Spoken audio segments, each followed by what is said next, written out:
ಶ್ರೀಗುರುಭ್ಯೋ ನಮಃ ಪರಮಗುರುಭ್ಯೋ ನಮಃ ಶ್ರೀಮದಾನಂದತೀರ್ಥ ಭಗವತ್ಪಾದಾಚಾರ್ಯೇಭ್ಯೋ ನಮಃ. ನಾರಾಯಣಂ ಸುರಗುರುಂ ಜಗದೇಕನಾಥಂ ಭಕ್ತಪ್ರಿಯಂ ಸಕಲಲೋಕನಮಸ್ಕೃತಂಚ ತ್ರೈಗುಣ್ಯವಜ್ಜಿತಮಜಂ ವಿಭುಮಾದ್ಯಮೀಶಂ ವಂದೇ ಭವಗ್ನಮರಾಸುರ ಸಿದ್ಧವಂದ್ಯಂ.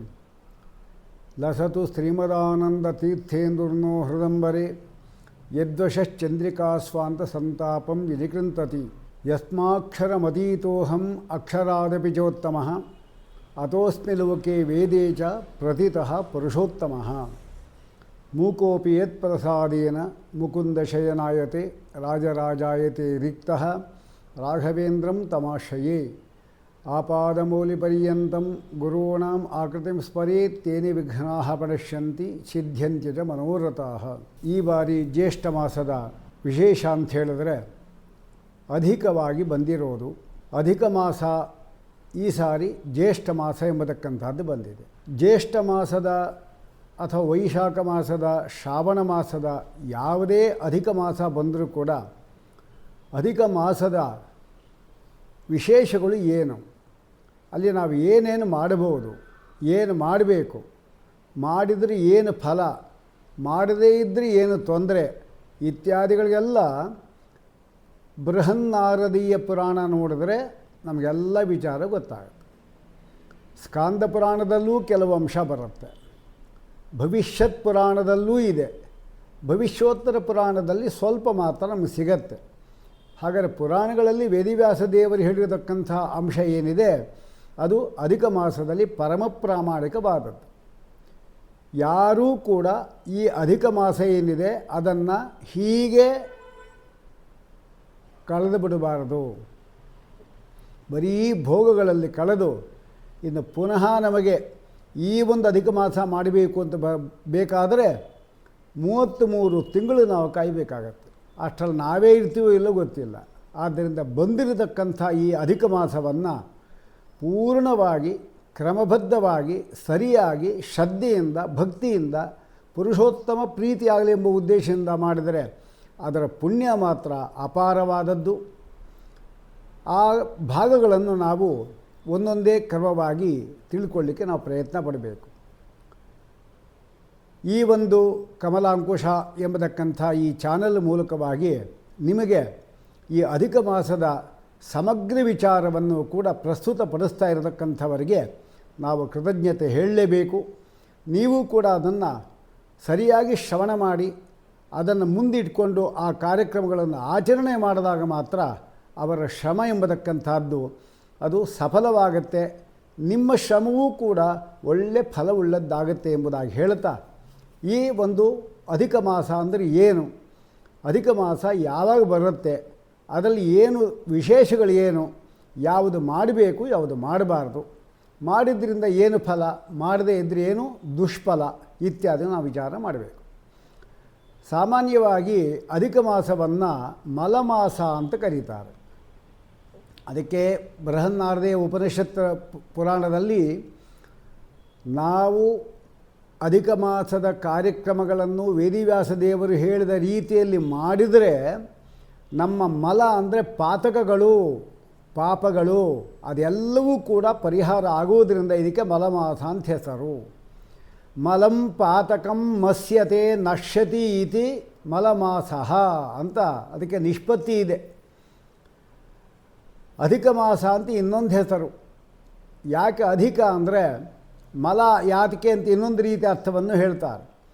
ಯಾವುದು ನಾವು ತಿಂದಿರತಕ್ಕಂಥ ಆಹಾರ ಪದಾರ್ಥಗಳು ನಮ್ಮ ದೇಹಕ್ಕೆ ಸೇರ್ಪಡೆಯಾಗದೆ ಯಾವುದು ಅಧಿಕವಾಗಿ ಉಳಿಯುತ್ತೆ ಅದು ಮಲವಾಗಿ ಹೋಗುತ್ತೆ. ಅದಕ್ಕೆ ಇದು ಮಲಮಾಸ ಅಧಿಕ ಮಾಸ ಅಂತ ಹೆಸರು. ಸಾಮಾನ್ಯವಾಗಿ ಈ ಅಧಿಕ ಮಾಸಕ್ಕೆ ನಿಯಾಮಕ ದೇವತೆ ಏನಿದ್ದಾನೆ ಅವನು ಶ್ರೀಮನ್ನಾರಾಯಣ. ಅಂದರೆ ಅವನಿಗೆ ಹೆಸರು ಪುರುಷೋತ್ತಮ ಅಂತ ಕರೀತಾನೆ. ಹೆಸರೇ ಹೇಳುವಂತೆ ಪುರುಷೋತ್ತಮ ಅವನಿಗೆ ಹೆಸರು. ಏನು ಪುರುಷೋತ್ತಮ ಅಂದರೆ ಪುರುಷ ಅಂತ ಹೇಳಿದ್ರೆ 33 ಕೋಟಿ ದೇವತೆಗಳಿಗೆ ಪುರುಷರು ಅವರೆಲ್ಲ. ಪುರು ಅಂದರೆ ಉತ್ಕೃಷ್ಟವಾದ, ಶ ಅಂದರೆ ಷಡ್ಗುಣ ಉಳ್ಳವರು. ಒಬ್ಬರಿಗಿಂತ ಒಬ್ಬೊಬ್ಬರಿಗೆ ಜಾಸ್ತಿ ಹೋಗ್ತಾ ಇರ್ತಾರೆ. ಅವರು ಪುರುಷರು 33 ಕೋಟಿ ದೇವತೆಗಳು ಪುರುಷರು. ಅವರಲ್ಲಿ ಉತ್ತಮನಾದವನು ಪರಮಪುರುಷ ಅಂದರೆ ಶ್ರೀಮನ್ನಾರಾಯಣ. ಆದ್ದರಿಂದ ಆ ಪುರುಷೋತ್ತಮನೇ ವಿಶೇಷವಾಗಿ ಇದಕ್ಕೆ ಅಧಿಪತಿ ಅಂದರೆ ನಿಯಾಮಕ. ಎಲ್ಲದಕ್ಕೂ ಕಾಲನಿಯಾಮಕ ಶಿಂಶುಮಾರನೇ ಅಧಿಪತಿ ಆದರೂ ಕೂಡ ಅಧಿಕ ಮಾಸಕ್ಕೆ ವಿಶೇಷ. ಆ ಪುರುಷೋತ್ತಮನ ಲಕ್ಷಣವನ್ನು ತಂತ್ರಸಾರದಲ್ಲಿ ಶ್ರೀಮದಾಚಾರ್ಯರು ಹೇಳಿದ್ದಾರೆ. 4 ಕೈಗಳಿದೆ ಪರಮಾತ್ಮನಿಗೆ. ಮೇಲಿನ ಕೈಯಲ್ಲಿ ಪದ್ಮ, ಕೆಳಗಡೆ ಕೈಯಲ್ಲಿ ಅಂದರೆ ಬಲಭಾಗದ ಕೆಳಗಡೆ ಕೈಯಲ್ಲಿ ಚಕ್ರ, ಮೇಲೆ ಎಡಭಾಗದಲ್ಲಿ ಶಂಖ, ಕೆಳಗಡೆ ಗಧ. ಇಂತಹ ಒಂದು ಆಯುಧಗಳು ಹಿಡಿದಕ್ಕಂಥ ಪರಮಾತ್ಮನ ರೂಪ ಪುರುಷೋತ್ತಮ ಅಂತ ಕರೀತಾರೆ. ಗೀತೆಯಲ್ಲಿ ಕೂಡ ಈ ಪುರುಷೋತ್ತಮನ ಬಗ್ಗೆ ವಿಶೇಷವಾಗಿ ತಾನೇ ಹೇಳಿಕೊಂಡಿದ್ದಾನೆ ಅರ್ಜುನನಿಗೆ. ದ್ವಾವಿಮೌ ಪುರುಷವು ಲೋಕೆ ಕ್ಷರಶ್ಚ ಅಕ್ಷರ ಏವಚ. ಪ್ರಪಂಚದಲ್ಲಿ ಪೂರ್ತಿ 2 ಪಂಗಡಗಳು ಇದೆ. ಒಂದು ಕ್ಷರ, ಇನ್ನೊಂದು ಅಕ್ಷರ. ಕ್ಷರ ಅಂದರೆ ಯಾರು? ಬ್ರಹ್ಮಾದಿ ದೇವತೆಗಳು ತೃಣಜೀವರಿಂದ ಹಿಡಿದು ಬ್ರಹ್ಮದೇವರವರೆಗೂ ಕ್ಷರ. ಯಾಕೆಂದರೆ ಈ ಶರೀರ ನಾಶ ಆಗತ್ತೆ ಅವರದಲ್ಲ, ಅದಕ್ಕೆ.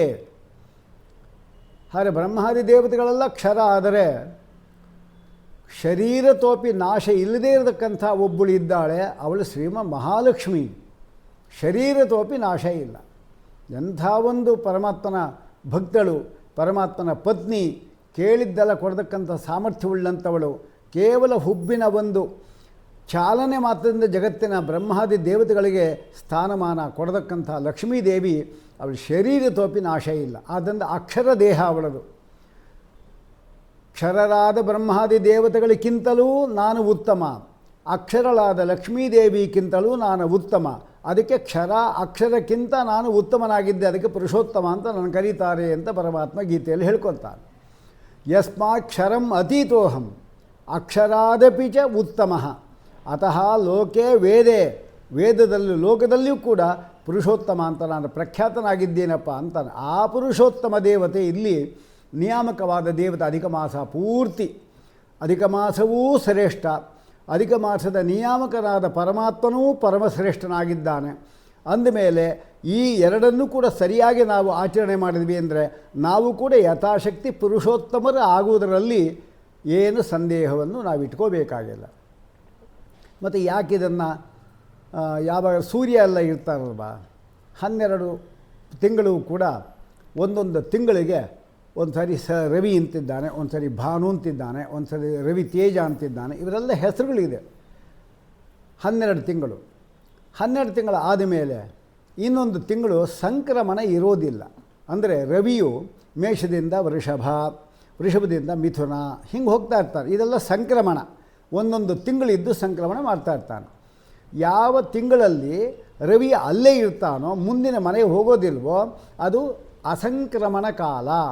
ಅಂದರೆ ಅದಕ್ಕೆ ಅಧಿಕ ಮಾಸ ಅಂತ ಹೆಸರು. ಈ ಅಧಿಕ ಮಾಸ ಎಂಬುದಕ್ಕಂಥದ್ದು ಬರೋದು ಸಾಮಾನ್ಯವಾಗಿ 33 ತಿಂಗಳಿಗೆ ಒಂದು ಸಾರಿ ಬರೋ. ಒಂದು ಸಾರಿ ಅಧಿಕ ಮಾಸ ಬಂತು ಅಂದರೆ 33 ತಿಂಗಳಾಗಬೇಕು. 33 ತಿಂಗಳಾಗಬೇಕು. ಅದು ಸ್ಥೂಲವಾಗಿ ಹೇಳಿದ್ದಷ್ಟೇ. 33 ತಿಂಗಳಿಗೆ ಬರುತ್ತೆ ಅಂತ ಹೇಳಿದ್ದು. ಯಾಕೆಂದರೆ ಮಹಾಭಾರತದಲ್ಲಿ ಲಕ್ಷಾಲಂಕಾರದಲ್ಲಿ ವಾದಿರಾಜರು ವಿರಾಟ ಪರ್ವದಲ್ಲಿ ಹೇಳುವಾಗ ಪಂಚಮೇ ವರ್ಷೇ 2 ಮಾಸವು ಅಧಿಮಾಸಕವು ಅಂತ ಹೇಳ್ತಾರೆ. ಅಂದರೆ ಏನು? 2.5 ವರ್ಷಕ್ಕೆ ಒಂದು ಸಾರಿ ಯಾವುದು ಬರುತ್ತೆ? ಅಧಿಕ ಮಾಸ ಬರುತ್ತೆ. ಹಾಗಾದರೆ 5 ವರ್ಷದಲ್ಲಿ 2 ಬಾರಿ ಅಧಿಕ ಮಾಸ ಬರುತ್ತೆ ಅಂತ ಅವರು ಹೇಳಿದ್ದಾರೆ.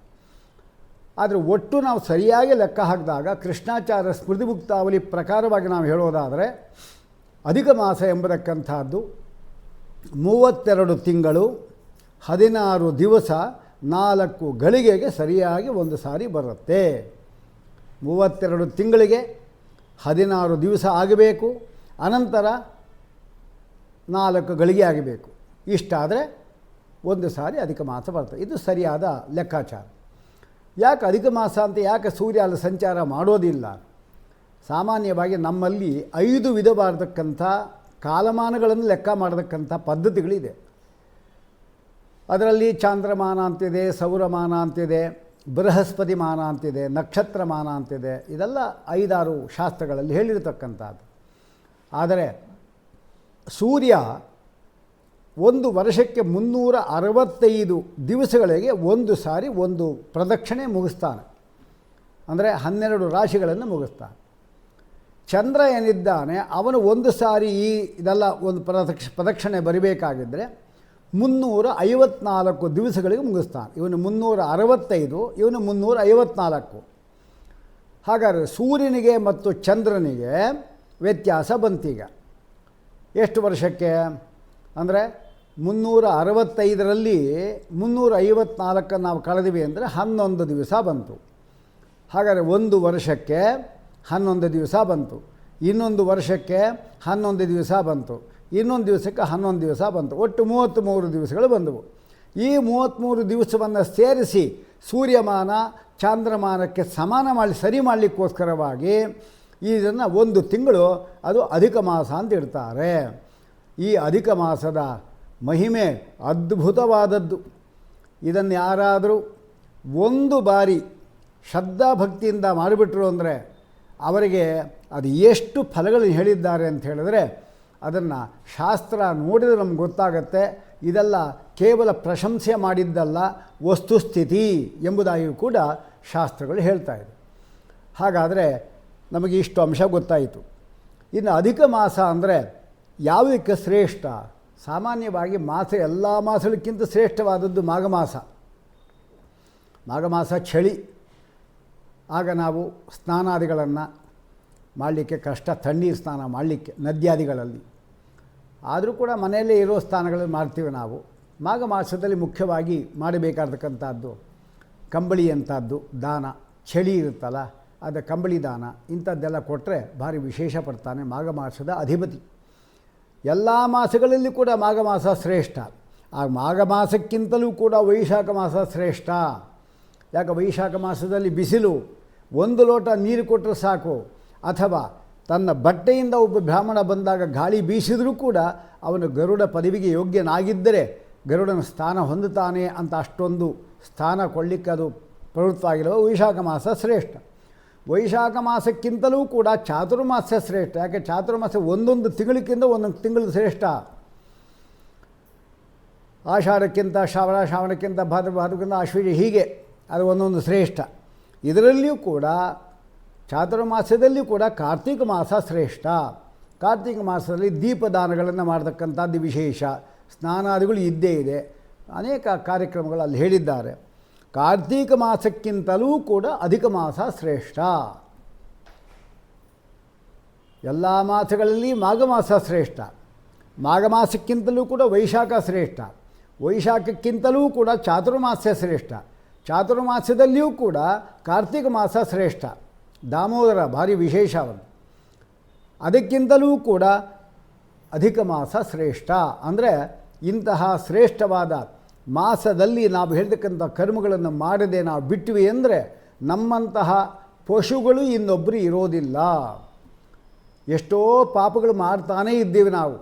ಆ ಪಾಪಗಳನ್ನು ಪರಿಹಾರ ಮಾಡಲಿಕ್ಕೆ ವೇದಿವ್ಯಾಸ ದೇವರು ಮಾರ್ಗ ತೋರಿಸಿರುವಾಗ ನಾವು ಮಾಡೋದಿಲ್ಲ ಅಂದರೆ ಆಗ ನಮಗೆ ನಿಜವಾಗಲೂ ಭಾರೀ ಒಂದು ದುಃಖ ನಮಗೆ ಪ್ರಾಪ್ತವಾಗೋದಿದೆ.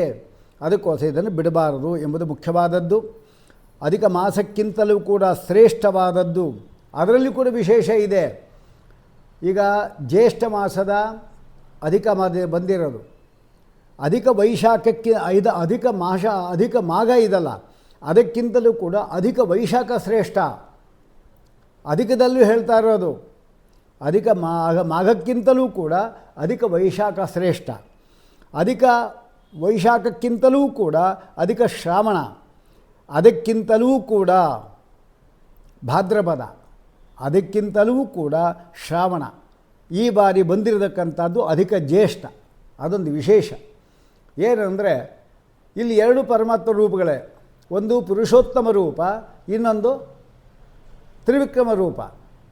ತ್ರಿವಿಕ್ರಮ ಅಂದರೆ ಆ ಪರಮಾತ್ಮನನ್ನು ತನ್ನ ಬಲಿಚಕ್ರವರ್ತಿಯನ್ನು ನಿಗ್ರಹ ಮಾಡಲಿಕ್ಕೋಸ್ಕರವಾಗಿ ಇಂದ್ರದೇವರಿಗೆ ಅವರು ತಮ್ಮ ರಾಜ್ಯವನ್ನು ವಾಪಸ್ ಕೊಳ್ಳಿಕ್ಕೋಸ್ಕರವಾಗಿ ಉಪೇಂದ್ರನಾಗಿ ಪರಮಾತ್ಮ ಬಂದು ಅವನು ಈ ಒಂದು ವಿಶೇಷವನ್ನು ಮಾಡಿದ್ದಾನೆ. ವಾಮನನಾಗಿ ಬಂದು ತ್ರಿವಿಕ್ರಮನಾಗಿ ಬೆಳೆದವನು ತ್ರಿವಿಕ್ರಮ. ಇದಂ ವಿಷ್ಣುರ್ವಿಚಕ್ರಮೇ ತ್ರೇಧಾ ನಿಧಾದೇ ಪದಂ ಸಮೋಳ್ಳಮತ್ಸ್ಯಪಾಂ ಸುರೇ. ವಿಷ್ಣು ಸ್ತುತಿಯಲ್ಲಿ ಸೂಕ್ತದಲ್ಲಿ ಸ್ಪಷ್ಟವಾಗಿ ಅವರು ಹೇಳ್ತಾರೆ, ಪರಮಾತ್ಮ ತ್ರಿವಿಕ್ರಮ. ವಿಕ್ರಮ ಅಂದರೆ ಪಾದ ಇಡೋದು, 3 ಕಡೆ ಪಾದ ಇಟ್ಟವನು, ಒಂದು ಇಡೀ ಭೂಮಂಡಲ ಪೂರ್ತಿ. ಎರಡನೇದೇನಿದೆ ಅದು ಭೂಮಂಡಲ ಪೂರ್ತಿ. ಎರಡನೆಯದು ಇಡೀ ಮೇಲಿನ ಲೋಕಗಳೆಲ್ಲವನ್ನು ಅಳದ. 3ನೇ ಲೋಕ ಏನಿದೆ ಅದನ್ನು ಕಾಲು ಇಡಲಿಕ್ಕೆ ಅವನಿಗೆ ಜಾಗ ಇಲ್ಲ. ಅದಕ್ಕೆ ಬಲಿಚಕ್ರವರ್ತಿ ತನ್ನ ಶಿರಸ್ಸನ್ನೇ ನೀಡಿದ. ಹಾಗಾಗಿ ಅವನನ್ನು ಸುತಲ ಲೋಕಕ್ಕೆ ಅವನನ್ನು ತಳ್ಳಿ ಅವನಿಗೆ ಗೃಹಬಂಧನ ಮಾಡುವಂತೆ ತಾನು ಗೃಹದಲ್ಲಿ ನಿಂತ್ಕೊಂಡು ಅವನನ್ನು ರಕ್ಷಣೆ ಮಾಡ್ತಾ, ರಾವಣಾದಿಗಳು ಬಂದಾಗ ಅವನನ್ನು ಹೊಡೆದು ಓಡಿಸಿ ಇವನನ್ನು ರಕ್ಷಣೆ ಮಾಡಿರತಕ್ಕಂಥ ರೂಪ. ಇಂತಹ ಒಂದು ತ್ರಿವಿಕ್ರಮ ರೂಪ ಏನಿದೆ ಅದನ್ನು ಉಲಗಳಂದವನ್ ಅಂತ ಕರೀತಾರೆ. ಅದನ್ನು ತಮಿಳಿನಲ್ಲಿ ಉಲಗಳಂದವನ್ ಅಂದರೆ ಭೂಮಿಯನ್ನು ಅಳೆದವನು ಅಂತ ಅರ್ಥ. ಆದರೆ ಅವರಿಗೆಲ್ಲ ಈ ತ್ರಿವಿಕ್ರಮ ಅಂತ ಹೇಳಿದ್ರೆ ಅರ್ಥ ಆಗೋದಿಲ್ಲ. ತ್ರಿವಿಕ್ರಮ ಕೋಯಿಲ್ ಎಲ್ಲಿದೆ ಅಂದರೆ ಗೊತ್ತಾಗಲ್ಲ ಅವರಿಗೆ. ಉಲಗಳಂದವನ್ ಅಂದರೆ ಗೊತ್ತಾಗತ್ತೆ. ಒಂದು ಕಡೆ ನೋಡಿದ್ರೆ ಬಲಗಾಲನ್ನು ಎತ್ತಿದ್ದಾನೆ, ಇನ್ನೊಂದು ಕಡೆ ನೋಡಿದ್ರೆ ಎಡಗಾಲನ್ನು ಎತ್ತಿದ್ದಾನೆ ಪರಮಾತ್ಮ. 2 ಕಡೆ ನಾವು ತ್ರಿವಿಕ್ರಮ ದೇವರನ್ನು ನೋಡಬಹುದು. ಒಂದು ತಿರುಕೊಯ್ಲೂರು ಅಂತಿದೆ, ಅಲ್ಲಿ ಕೂಡ ನೋಡಬಹುದು. ಅಲ್ಲಿ ಪರಮಾತ್ಮ ಬಲಗಾಲನ್ನು ಎತ್ತಿದ್ದಾನೆ, ಮೇಲೆ ಬ್ರಹ್ಮದೇವರು ಪಾದದ ಗಂಗಾದಿಂದ ಪೂಜೆ ಮಾಡ್ತಾ ಇದ್ದಾರೆ, ಅಭಿಷೇಕ ಮಾಡ್ತಾ ಇದ್ದಾರೆ. ಇನ್ನೊಂದು ಕಂಚಿಲ್ಲಿದೆ, ಅದು ಎಡಗಾಲನ್ನು ಪರಮಾತ್ಮ ಎತ್ತಿದ್ದಾನೆ. ಹೀಗಾಗಿ 2 ಕಡೆ ಇದೆ. ಶ್ರೀಮದಾಚಾರ್ಯರು ಭಾಗವತ ತಾತ್ಪರ್ಯದಲ್ಲಿ ಇದು ಎರಡೂ ಸರಿ.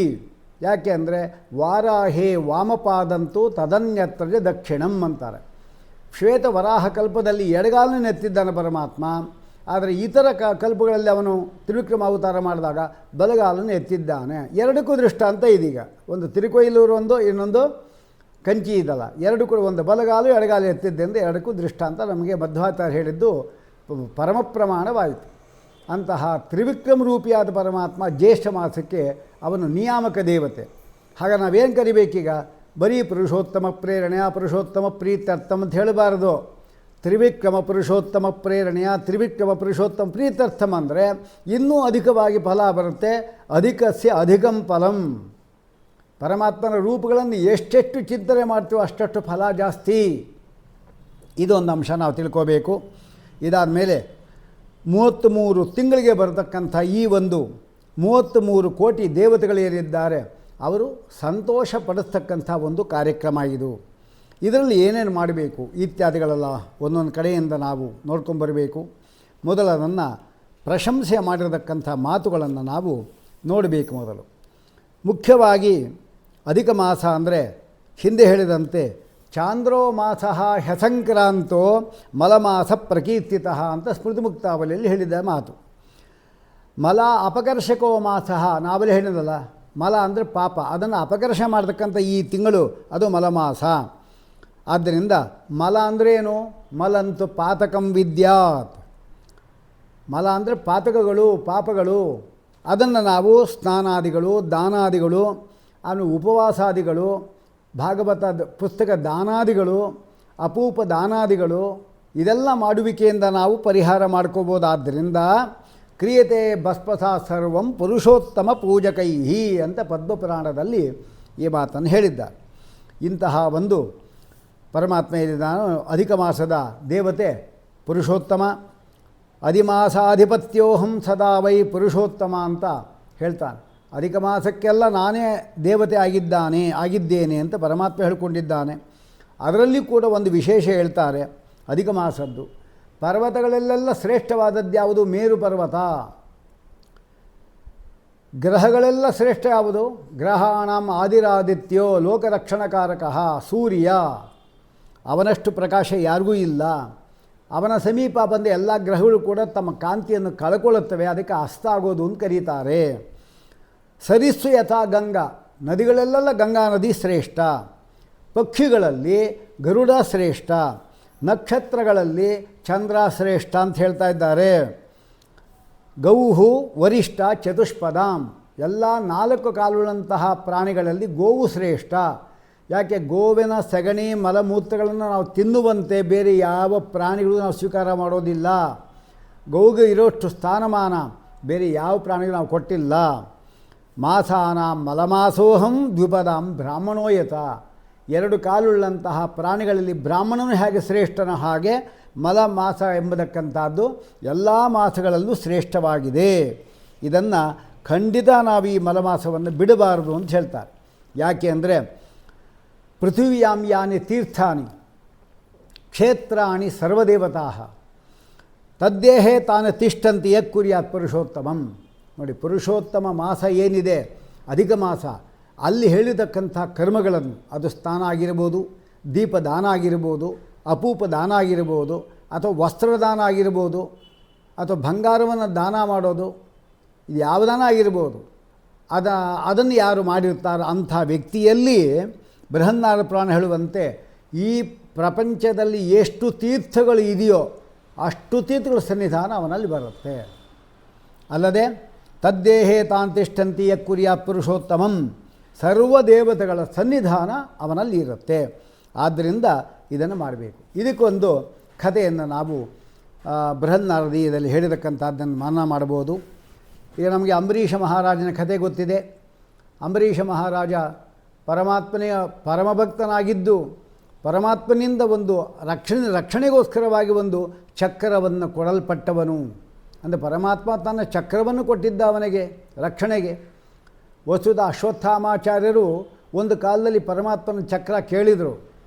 ಆದರೆ ಪರಮಾತ್ಮ ಚಕ್ರ ಹೇಳ್ದ, ಚಕ್ರ ಒಂದೇನಪ್ಪ, ಶಂಖ, ಚಕ್ರ, ಗದ, ಪದ್ಮ, ಶಾರ್ಂಗ ಎಲ್ಲ ತಗೋ ಅಂತ ಅಂದರು. ಅಷ್ಟು ಹೇಳಿದ್ದೇ ತಡ ಅವರೇನು ಮಾಡಿದ್ರು, ಆ ಚಕ್ರವನ್ನು ತೊಗೋಬೇಕು ಅಂತ ಹಾರಿದರು ಆ ಚಕ್ರದ ಮೇಲೆ. ಒಂದು ಕೈಯಿಂದ ಎತ್ತಲಿಕ್ಕೆ ನೋಡಿದ್ರೆ ಎತ್ತಲಿಕ್ಕೆ ಆಗಲಿಲ್ಲ, ಎರಡು ಕೈ ಹಾಕಿದರು, ತಮ್ಮ ಮೂಲ ರೂಪದ ಬಲ ಎಲ್ಲ ಎತ್ತಿ ಹಾಕಿದರು, ಪರಮಾತ್ಮನ ಚಕ್ರವನ್ನು ಎತ್ತಲಿಕ್ಕೆ ಬರಲಿಲ್ಲ. ಅಂದಮೇಲೆ ಅಶ್ವತ್ಥಾಮ ಅಂತ ರುದ್ರದೇವರ ಅವತಾರ ಭೂತರಾದರು, ಅವರಿಗೆ ಲಭಿಸದ ಚಕ್ರ ಈ ಸಾಮಾನ್ಯ ಒಬ್ಬ ಅಂಬರೀಷ ಮಹಾರಾಜ ಸಿಕ್ತು ಅಂತ ಹೇಳಿದ್ರೆ ಇದು ಮುಖ್ಯವಾಗಿರೋದು. ಯಾಕೆ ಅವನು ಚಕ್ರ ಇಸ್ಕೊಂಡಿದ್ದ ಉದ್ದೇಶ ಬೇರೆ. ಅವನು ಪರಮಾತ್ಮ ಕೇಳ್ತಾನೆ, ಚಕ್ರ ಯಾತಿಗೆ ಬೇಕು ನಿಂಗೆ ಅಂತ ಕೇಳ್ತಾನೆ. ಏನಿಲ್ಲ, ಪಾಂಡವರಿಗೆ ನಾನು ದುರ್ಯೋಧನ ಊಟ ತಿಂದೋನು, ಅವನಿಗೆ ಏನಾದರೂ ಉಪಕಾರ ಮಾಡಬೇಕು. ಏನು ಮಾಡಬೇಕು, ಪಾಂಡವರಲ್ಲಿ ನಾನು ಅರ್ಜುನ ಕೊಂದುಬಿಟ್ಟೆ ಅಂದರೆ ಆ ದುರ್ಯೋಧನ ಸಂತೋಷ ಆಗುತ್ತೆ. ಆದರೆ ನೀನು ಇರೋಷ್ಟು ಕಾಲವೂ ಕೂಡ ಅರ್ಜುನನ್ನು ಕೊಲ್ಲಿಕ್ಕಾಗೋದಿಲ್ಲ. ಯಾಕೆ ಮಮ ಪ್ರಾಣ ಹಿ ಪಾಂಡವ ಅಂತ ಹೇಳ್ಕೊಂಡಿದ್ದೆ, ಅದಕ್ಕಾಗಿ. ಮತ್ತೇನು ಮಾಡ್ತೇನೆ, ನಿನ್ನ ಯಾವ ಆಯುಧವೂ ಕೊಲ್ಲಿಕ್ಕಾಗೋದಿಲ್ಲ ನಿನ್ನನ್ನು, ಅದಕ್ಕೆ ನಿನ್ನಿಂದ ಚಕ್ರ ತೆಗೆದುಕೊಂಡು ನಿನಗೇ ಬಿಡ್ತೇನೆ ಅಂದರೆ ನೀನು ಕೊಂದುಬಿಟ್ಟು ಅನಂತರದಲ್ಲಿ ಚಂಚಲ ಬುದ್ಧಿ ಉಳ್ಳಂತಹ ಮಾತನ್ನು ಅವರಪ್ಪ ದ್ರೋಣಾಚಾರ್ಯರೇ ಹೇಳ್ತಾರೆ ಮಹಾಭಾರತದಲ್ಲಿ. ಆದ್ದರಿಂದ ಅಶ್ವತ್ಥಾಮಾಚಾರ್ಯರಂತಹ ವ್ಯಕ್ತಿಗೂ ಸಿಗದೇ ಇರತಕ್ಕಂಥ ಚಕ್ರವನ್ನು ಪರಮಾತ್ಮ ಅವರಿಗೆ ಕೊಟ್ಟಿದ್ದಾನೆ. ಒಂದು ಸಾರಿ ಏಕಾದಶಿ ಉಪವಾಸದ್ದೆಲ್ಲ ಕಥೆ ನಮಗೆಲ್ಲ ಗೊತ್ತಿದೆ, ಅದೇನು ವಿವರಣೆ ಮಾಡಲಿಕ್ಕೇನು ಹೋಗೋದಿಲ್ಲ. ದೂರ್ವಾಸ ಮನೆಯಲ್ಲಿ ಕೋಪ ಬಂದಿದೆ, ನನ್ನನ್ನು ಊಟಕ್ಕೆ ಕರೆದು ನೀನು ತೀರ್ಥ ಕೊಡದೆ ನೀ ಸ್ವೀಕಾರ ಮಾಡಿದ್ದು ಎಷ್ಟು ಧೈರ್ಯ ನಿನಗೆ, ನೀವು ಇಷ್ಟು ಭಕ್ತ ಅಂಥೇಳಿ ನೀ ಮಾಡಿದ್ದೆಲ್ಲ ನಡೆಯುತ್ತೆ ಅಂತ ತಿಳ್ಕೊಂಡಿದ್ದೀಯಲ್ವಾ ಅಂಥೇಳಿ ಒಂದು ಮಾಟವನ್ನು ನಿರ್ಮಾಣ ಮಾಡಿದರು ದೂರ್ವಾಸ ಮುನಿಗಳು. ಆಗ ಚಕ್ರ ಬಂತು, ಆ ಮಾಟವನ್ನು ನಾಶ ಮಾಡ್ತು. ಯಾರು ಮಾಟವನ್ನು ಬಿಟ್ಟರೋ ಅವನು ಅಟ್ಟಿಸ್ಕೊಂಡು ಹೋಯಿತು. ಇವರು ಓಡಿದರು, ಬ್ರಹ್ಮದೇವರ ಲೋಕಕ್ಕೆ ಹೋಗಿದ್ರು, ಬ್ರಹ್ಮದೇವರು ಆಗಲ್ಲ ಅಂದರು. ತನ್ನದೇ ರೂಪವಾದಕ್ಕಂಥ ರುದ್ರದೇವರ ಕೈಲಾಸಕ್ಕೆ ಹೋದರು, ನಮ್ಮ ಕೂಡ ಆಗಲ್ಲ, ವಯಂನ ತಾತ ಪ್ರಭವಾಮ ಭೂಮ್ನಃ ಅಂತ ಅವರಂದುಬಿಟ್ರು. ಅದು ವೈಕುಂಠಕ್ಕೆ ಹೋದ ಅಮುಕ್ತ ಸ್ಥಾನಕ್ಕೆ, ಸ್ವಾಮಿ ನಿನ್ನ ಚಕ್ರದ ರಕ್ಷಣೆ ಮಾಡು ಅಂತ ಕೇಳಿದ. ಅಹಂ ಭಕ್ತ ಪರಾಧೀನಃ, ನಾನು ಭಕ್ತ ಪರಾಧೀನಪ್ಪ, ನೀನು ಯಾರು ನೀನು ತೊಂದರೆ ಮಾಡಿದ್ರು ಅವರ ಹತ್ರೇ ನೀವು ಹೋಗಬೇಕು ಅಂಥೇಳಿ ಸಾಮರ್ಥ್ಯ ಇದ್ದರೂ ಕೂಡ ಪರಮಾತ್ಮ ಅವನ ಹತ್ರ ಕಳಿಸ್ಕೊಟ್ಟ. ಓಡಿ ಬಂದು ಕಾಲು ಹಿಡಿದ ಅಂಬರೀಷ ಮಹಾರಾಜನನ್ನು. ಆಗ ಸ್ವಾಮಿ ನೀವು ದೊಡ್ಡವರು, ನನ್ನಂಥ ಅಲ್ಪನ ಪಾದವನ್ನು ನೀವು ಹಿಡಿಬೇಡಿ ಅಂತ ಹೇಳಿದ ಕೂಡಲೇ, ಏನಪ್ಪ ನಾನೇ ಅಲ್ಪ ಆಗೋದನಪ್ಪ, ನಾನು ನಿನ್ನ ಭಕ್ತಿ ಮುಂದೆ ನಾನೇ ಅಲ್ಪ ಆಗೋದೆ, ಈ ಚಕ್ರದಿಂದ ರಕ್ಷಣೆ ಮಾಡೋಣ, ಪ್ರಾಣ ಉಳಿಸು ಅಂದರು. ಆಮೇಲೆ ದೇವರನ್ನು ಬೇಡ್ಕೊಂಡ, ಚಕ್ರ ಶಾಂತ ಆಯಿತು. ಇದು ಕತೆ ಭಾಗವತದ್ದು. ಇದರ ಮೇಲೆ ಅಧಿಕ ಮಾಸದ ಪುರಾಣ ಹೇಳುತ್ತೆ, ಚಕ್ರ ಎಂಬತಕ್ಕಂಥದ್ದು ಕೈಲಾಸಕ್ಕೆ ಹೋಯಿತು, ಅಲ್ಲಿಂದ ಬ್ರಹ್ಮಲೋಕಕ್ಕೆ ಹೋಯಿತು, ಅಲ್ಲಿಂದ ವೈಕುಂಠಕ್ಕೆ ಹೋಯಿತು ಅಂದರೆ ಆ ಚಕ್ರಕ್ಕೆ ಒಂದು ಸರಿ ವೇಗವಾಗಿ ಹೋಗಿ ಅವನ ತಲೆ ತೆಗಿಲಿಕ್ಕಾಗಲಿಲ್ವಾ, ಅಥವಾ ಬೆನ್ನೋ ಗೆನ್ನೋ ಕೈಯೋ ಕತ್ತರಿಸ್ಲಿಕ್ಕಾಗಲಿಲ್ವಾ? ಯಾಕಾಗಲಿಲ್ಲ ಅಂದರೆ ಅದೇ ಕಾರಣ. ಅಂದರೆ ದೂರ್ವಾಸ ಮುನಿಗಳೇನಿದ್ದಾರೆ ಅವರು ಅಧಿಕ ಮಾಸ ಪುರುಷೋತ್ತಮ ಮಾಸ ಪೂರ್ಣವಾಗಿ ಮಾಡಿದ್ದರಿಂದ ಆ ಪುಣ್ಯದ ಪರವಾಗಿ ಚಕ್ರ ವಾಪಸ್ಸು ಹಿಂದೆ ಬಂತಷ್ಟೇ ಹೊರತಾಗಿ ಅವನನ್ನು ಮುಟ್ಟಲಿಲ್ಲ. ಇದರಿಂದ ಅರ್ಥ ಮಾಡ್ಕೋಬೇಕು, ಪರಮಾತ್ಮನ ಚಕ್ರವೇ ಆ ಋಷಿಯನ್ನು ಮುಟ್ಟಲಿಲ್ಲ ಅಂತ ಹೇಳಿದ ಮೇಲೆ ಬೇರೆಯವರು ಮಾಡಿರತಕ್ಕಂಥ ಮಾಟ ಮದ್ದು ಇಂತಹ ಕೆಟ್ಟ ಕೃತ್ಯಗಳಿದಲ್ಲ ಅದು ನಮ್ಮನ್ನು ಮುಟ್ಟೋದಿಲ್ಲ ಅನ್ನಲಿಕ್ಕೆ ಈ ಒಂದು ಅಧಿಕ ಮಾಸದ ಒಂದು ವಿಚಾರವನ್ನು ತಿಳ್ಕೊಂಡು ಅದರಂತೆ ಆಚರಣೆ ಮಾಡಬೇಕು ಅಂತ ನಮಗೆ ಒಂದು ವಿಧಿ ಗೊತ್ತಾಯಿತು. ಅದನ್ನು ಇಲ್ಲಿ ಸ್ಪಷ್ಟವಾಗಿ ಹೇಳ್ತಾ ಇದ್ದಾರೆ. ಪುರುಷೋತ್ತಮ ಸೇವಾಯಾಮ್. ನೋಡಿ, ಯಾರಾದರೂ ಕೆಟ್ಟ ಸ್ವಪ್ನ ಬೀಳ್ತಾ ಇರುತ್ತೆ, ತಾನೇ ಅಭ್ಯಂಜನ ಮಾಡಿಕೊಳ್ಳೋದು, ಅವನೇ ಆದ ಸ್ವಪ್ನದಲ್ಲಿ ಅಭ್ಯಂಜನ ಮಾಡಿಕೊಂಡ ಅಂದರೆ ಅವನಿಗೆ ಮರಣ ಸನ್ನಿಹಿತ ಅಂತ ಶಾಸ್ತ್ರ ಹೇಳುತ್ತೆ.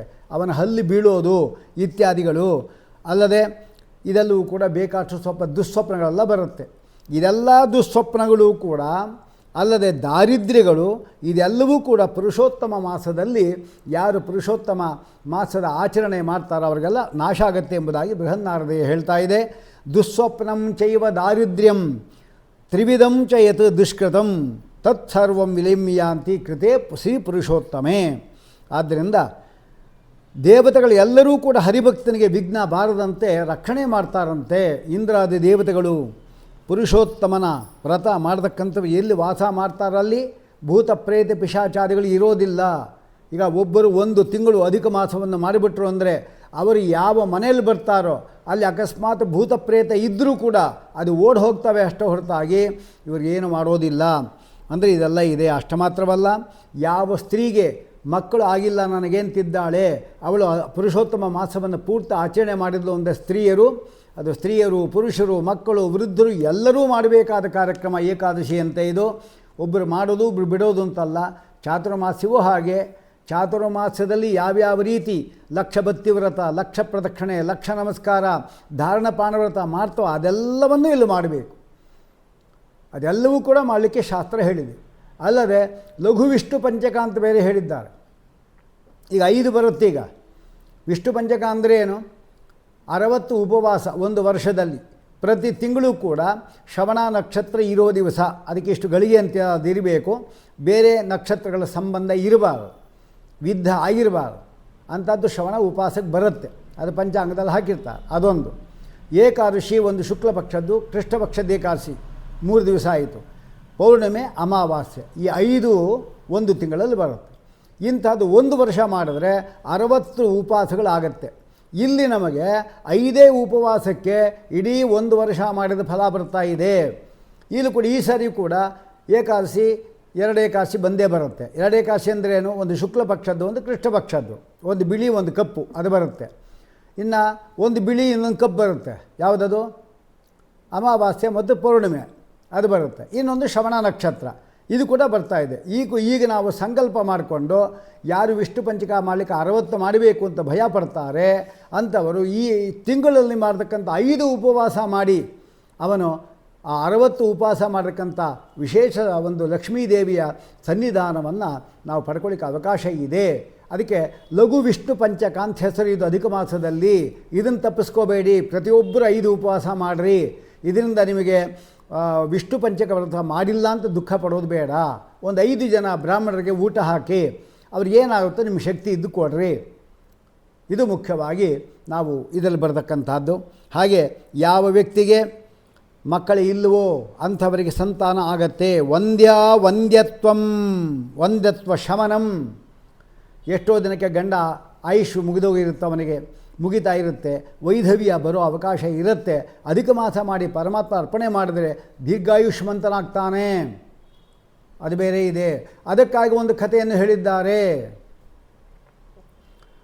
ಒಬ್ಬ ದೃಢಧನ್ವ ಅಂತ ಒಬ್ಬ ವ್ಯಕ್ತಿ ಇದ್ದಾನೆ. ದೃಢಧನ್ವ ಅವನಿಗೆ ಒಬ್ಬ ಮಗ ಹುಟ್ಟಿದ್ದಾನೆ. ಅವನು ವಸ್ತುತಃ ಮಗ ಹುಟ್ಟಬೇಕಾಗಿದ್ದರೆ ಅವನಿಗೆ ಎಷ್ಟೋ ವರ್ಷ ಮಕ್ಕಳೇ ಇದ್ದಿಲ್ಲ ಅವನಿಗೆ. ಆ ಸಂದರ್ಭದಲ್ಲಿ ಅವನು ಏನೇನೋ ವ್ರತಗಳೆಲ್ಲ ಮಾಡಿದೆ, ಯಾವುದೂ ಆಗಲಿಲ್ಲ.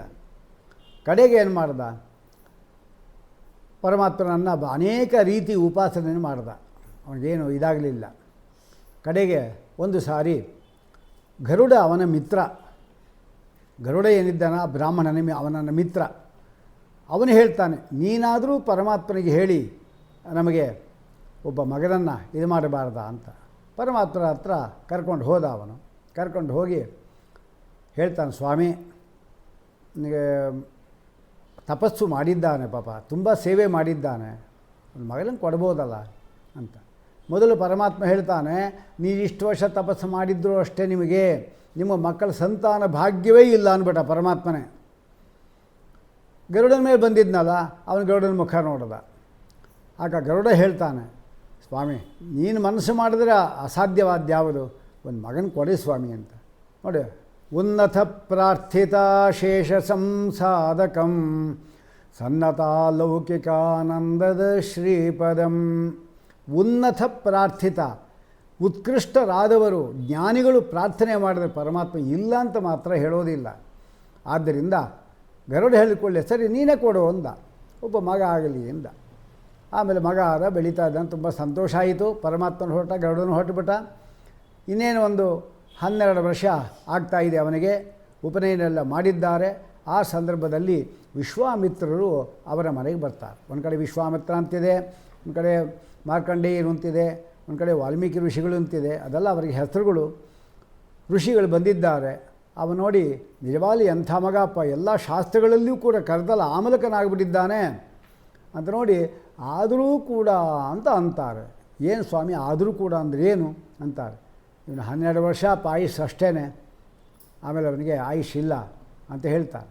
ತುಂಬ ದುಃಖ ಪಡ್ಕೊಂಡು ದುಃಖದಲ್ಲಿ ಇದ್ದಾರೆ. 12 ವರ್ಷ ತುಂಬ್ತಾ ಇದ್ದ ಹಾಗೆ ಆ ಮಿತ್ರ ಜೊತೆಗೆ ಸರೋವರಿಗೆ ಸ್ನಾನ ಮಾಡಲಿಕ್ಕೆ ಅಂತ ಹೋಗ್ತಾನೆ. ಹೋದವನು ನೀರಲ್ಲಿ ಕೆಳಗಡೆ ಹೋದವನು ವಾಪಸ್ ಬರೋದೇ ಇಲ್ಲ. ಆ ಶವವನ್ನು ಹಿಡ್ಕೊಂಡು ಅಪ್ಪ ಅಮ್ಮಂದರು ಅಲ್ಲೇ ಮನೆಗೆ ಬರೋದೇ ಇಲ್ಲ, ಅಲ್ಲೇ ಕೂತ್ಕೊತಾರೆ. ಸರಿಗೆ ಶುರು ಆಯಿತು ಮಳೆ, ಭಯಂಕರವಾದ ಮಳೆ. 30 ದಿವಸ ಮಳೆ ಬಂದಿದೆ ನೋಡಿ. ಒಂದು ದಿವಸ ತಪ್ಪಿಸಾಗ 30 ದಿವಸ. ಇವರು ಏಳಲೇ ಇಲ್ಲ ಅಲ್ಲಿಂದ. ಆ ಶವವನ್ನು ತೊಡೆ ಮೇಲೆ ಹಾಕ್ಕೊಂಡೇ ಅವರು ತಪಸ್ಸು ಮಾಡ್ತಾ ಕೂತಿದ್ದಾರೆ.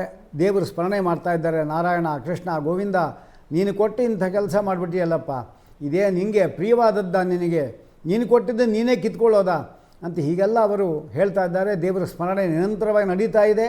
ಊಟ ಇಲ್ಲ, ತಿಂಡಿ ಇಲ್ಲ, ನೀರಿಲ್ಲ, ಏನಿಲ್ಲ. ಮಳೆಯಲ್ಲಿ ಸ್ನಾನ ಮಾಡ್ತಾ ಇದ್ದಾರೆ. ಶವವನ್ನು ಕೈಯಲ್ಲಿ ಹಾಕ್ಕೊಂಡಿದ್ದಾರೆ. ಕಡೆಗೆ 1 ತಿಂಗಳು ಆಯಿತು. ಆದ ಕೂಡಲೇ ಪರಮಾತ್ಮ ಪ್ರತ್ಯಕ್ಷನಾದ. ಬಂದ ಕೂಡಲೇ ಅವರಿಗೆ ಅದ್ಭುತವಾದ ಆಶ್ಚರ್ಯ ಆಗೋಯಿತು.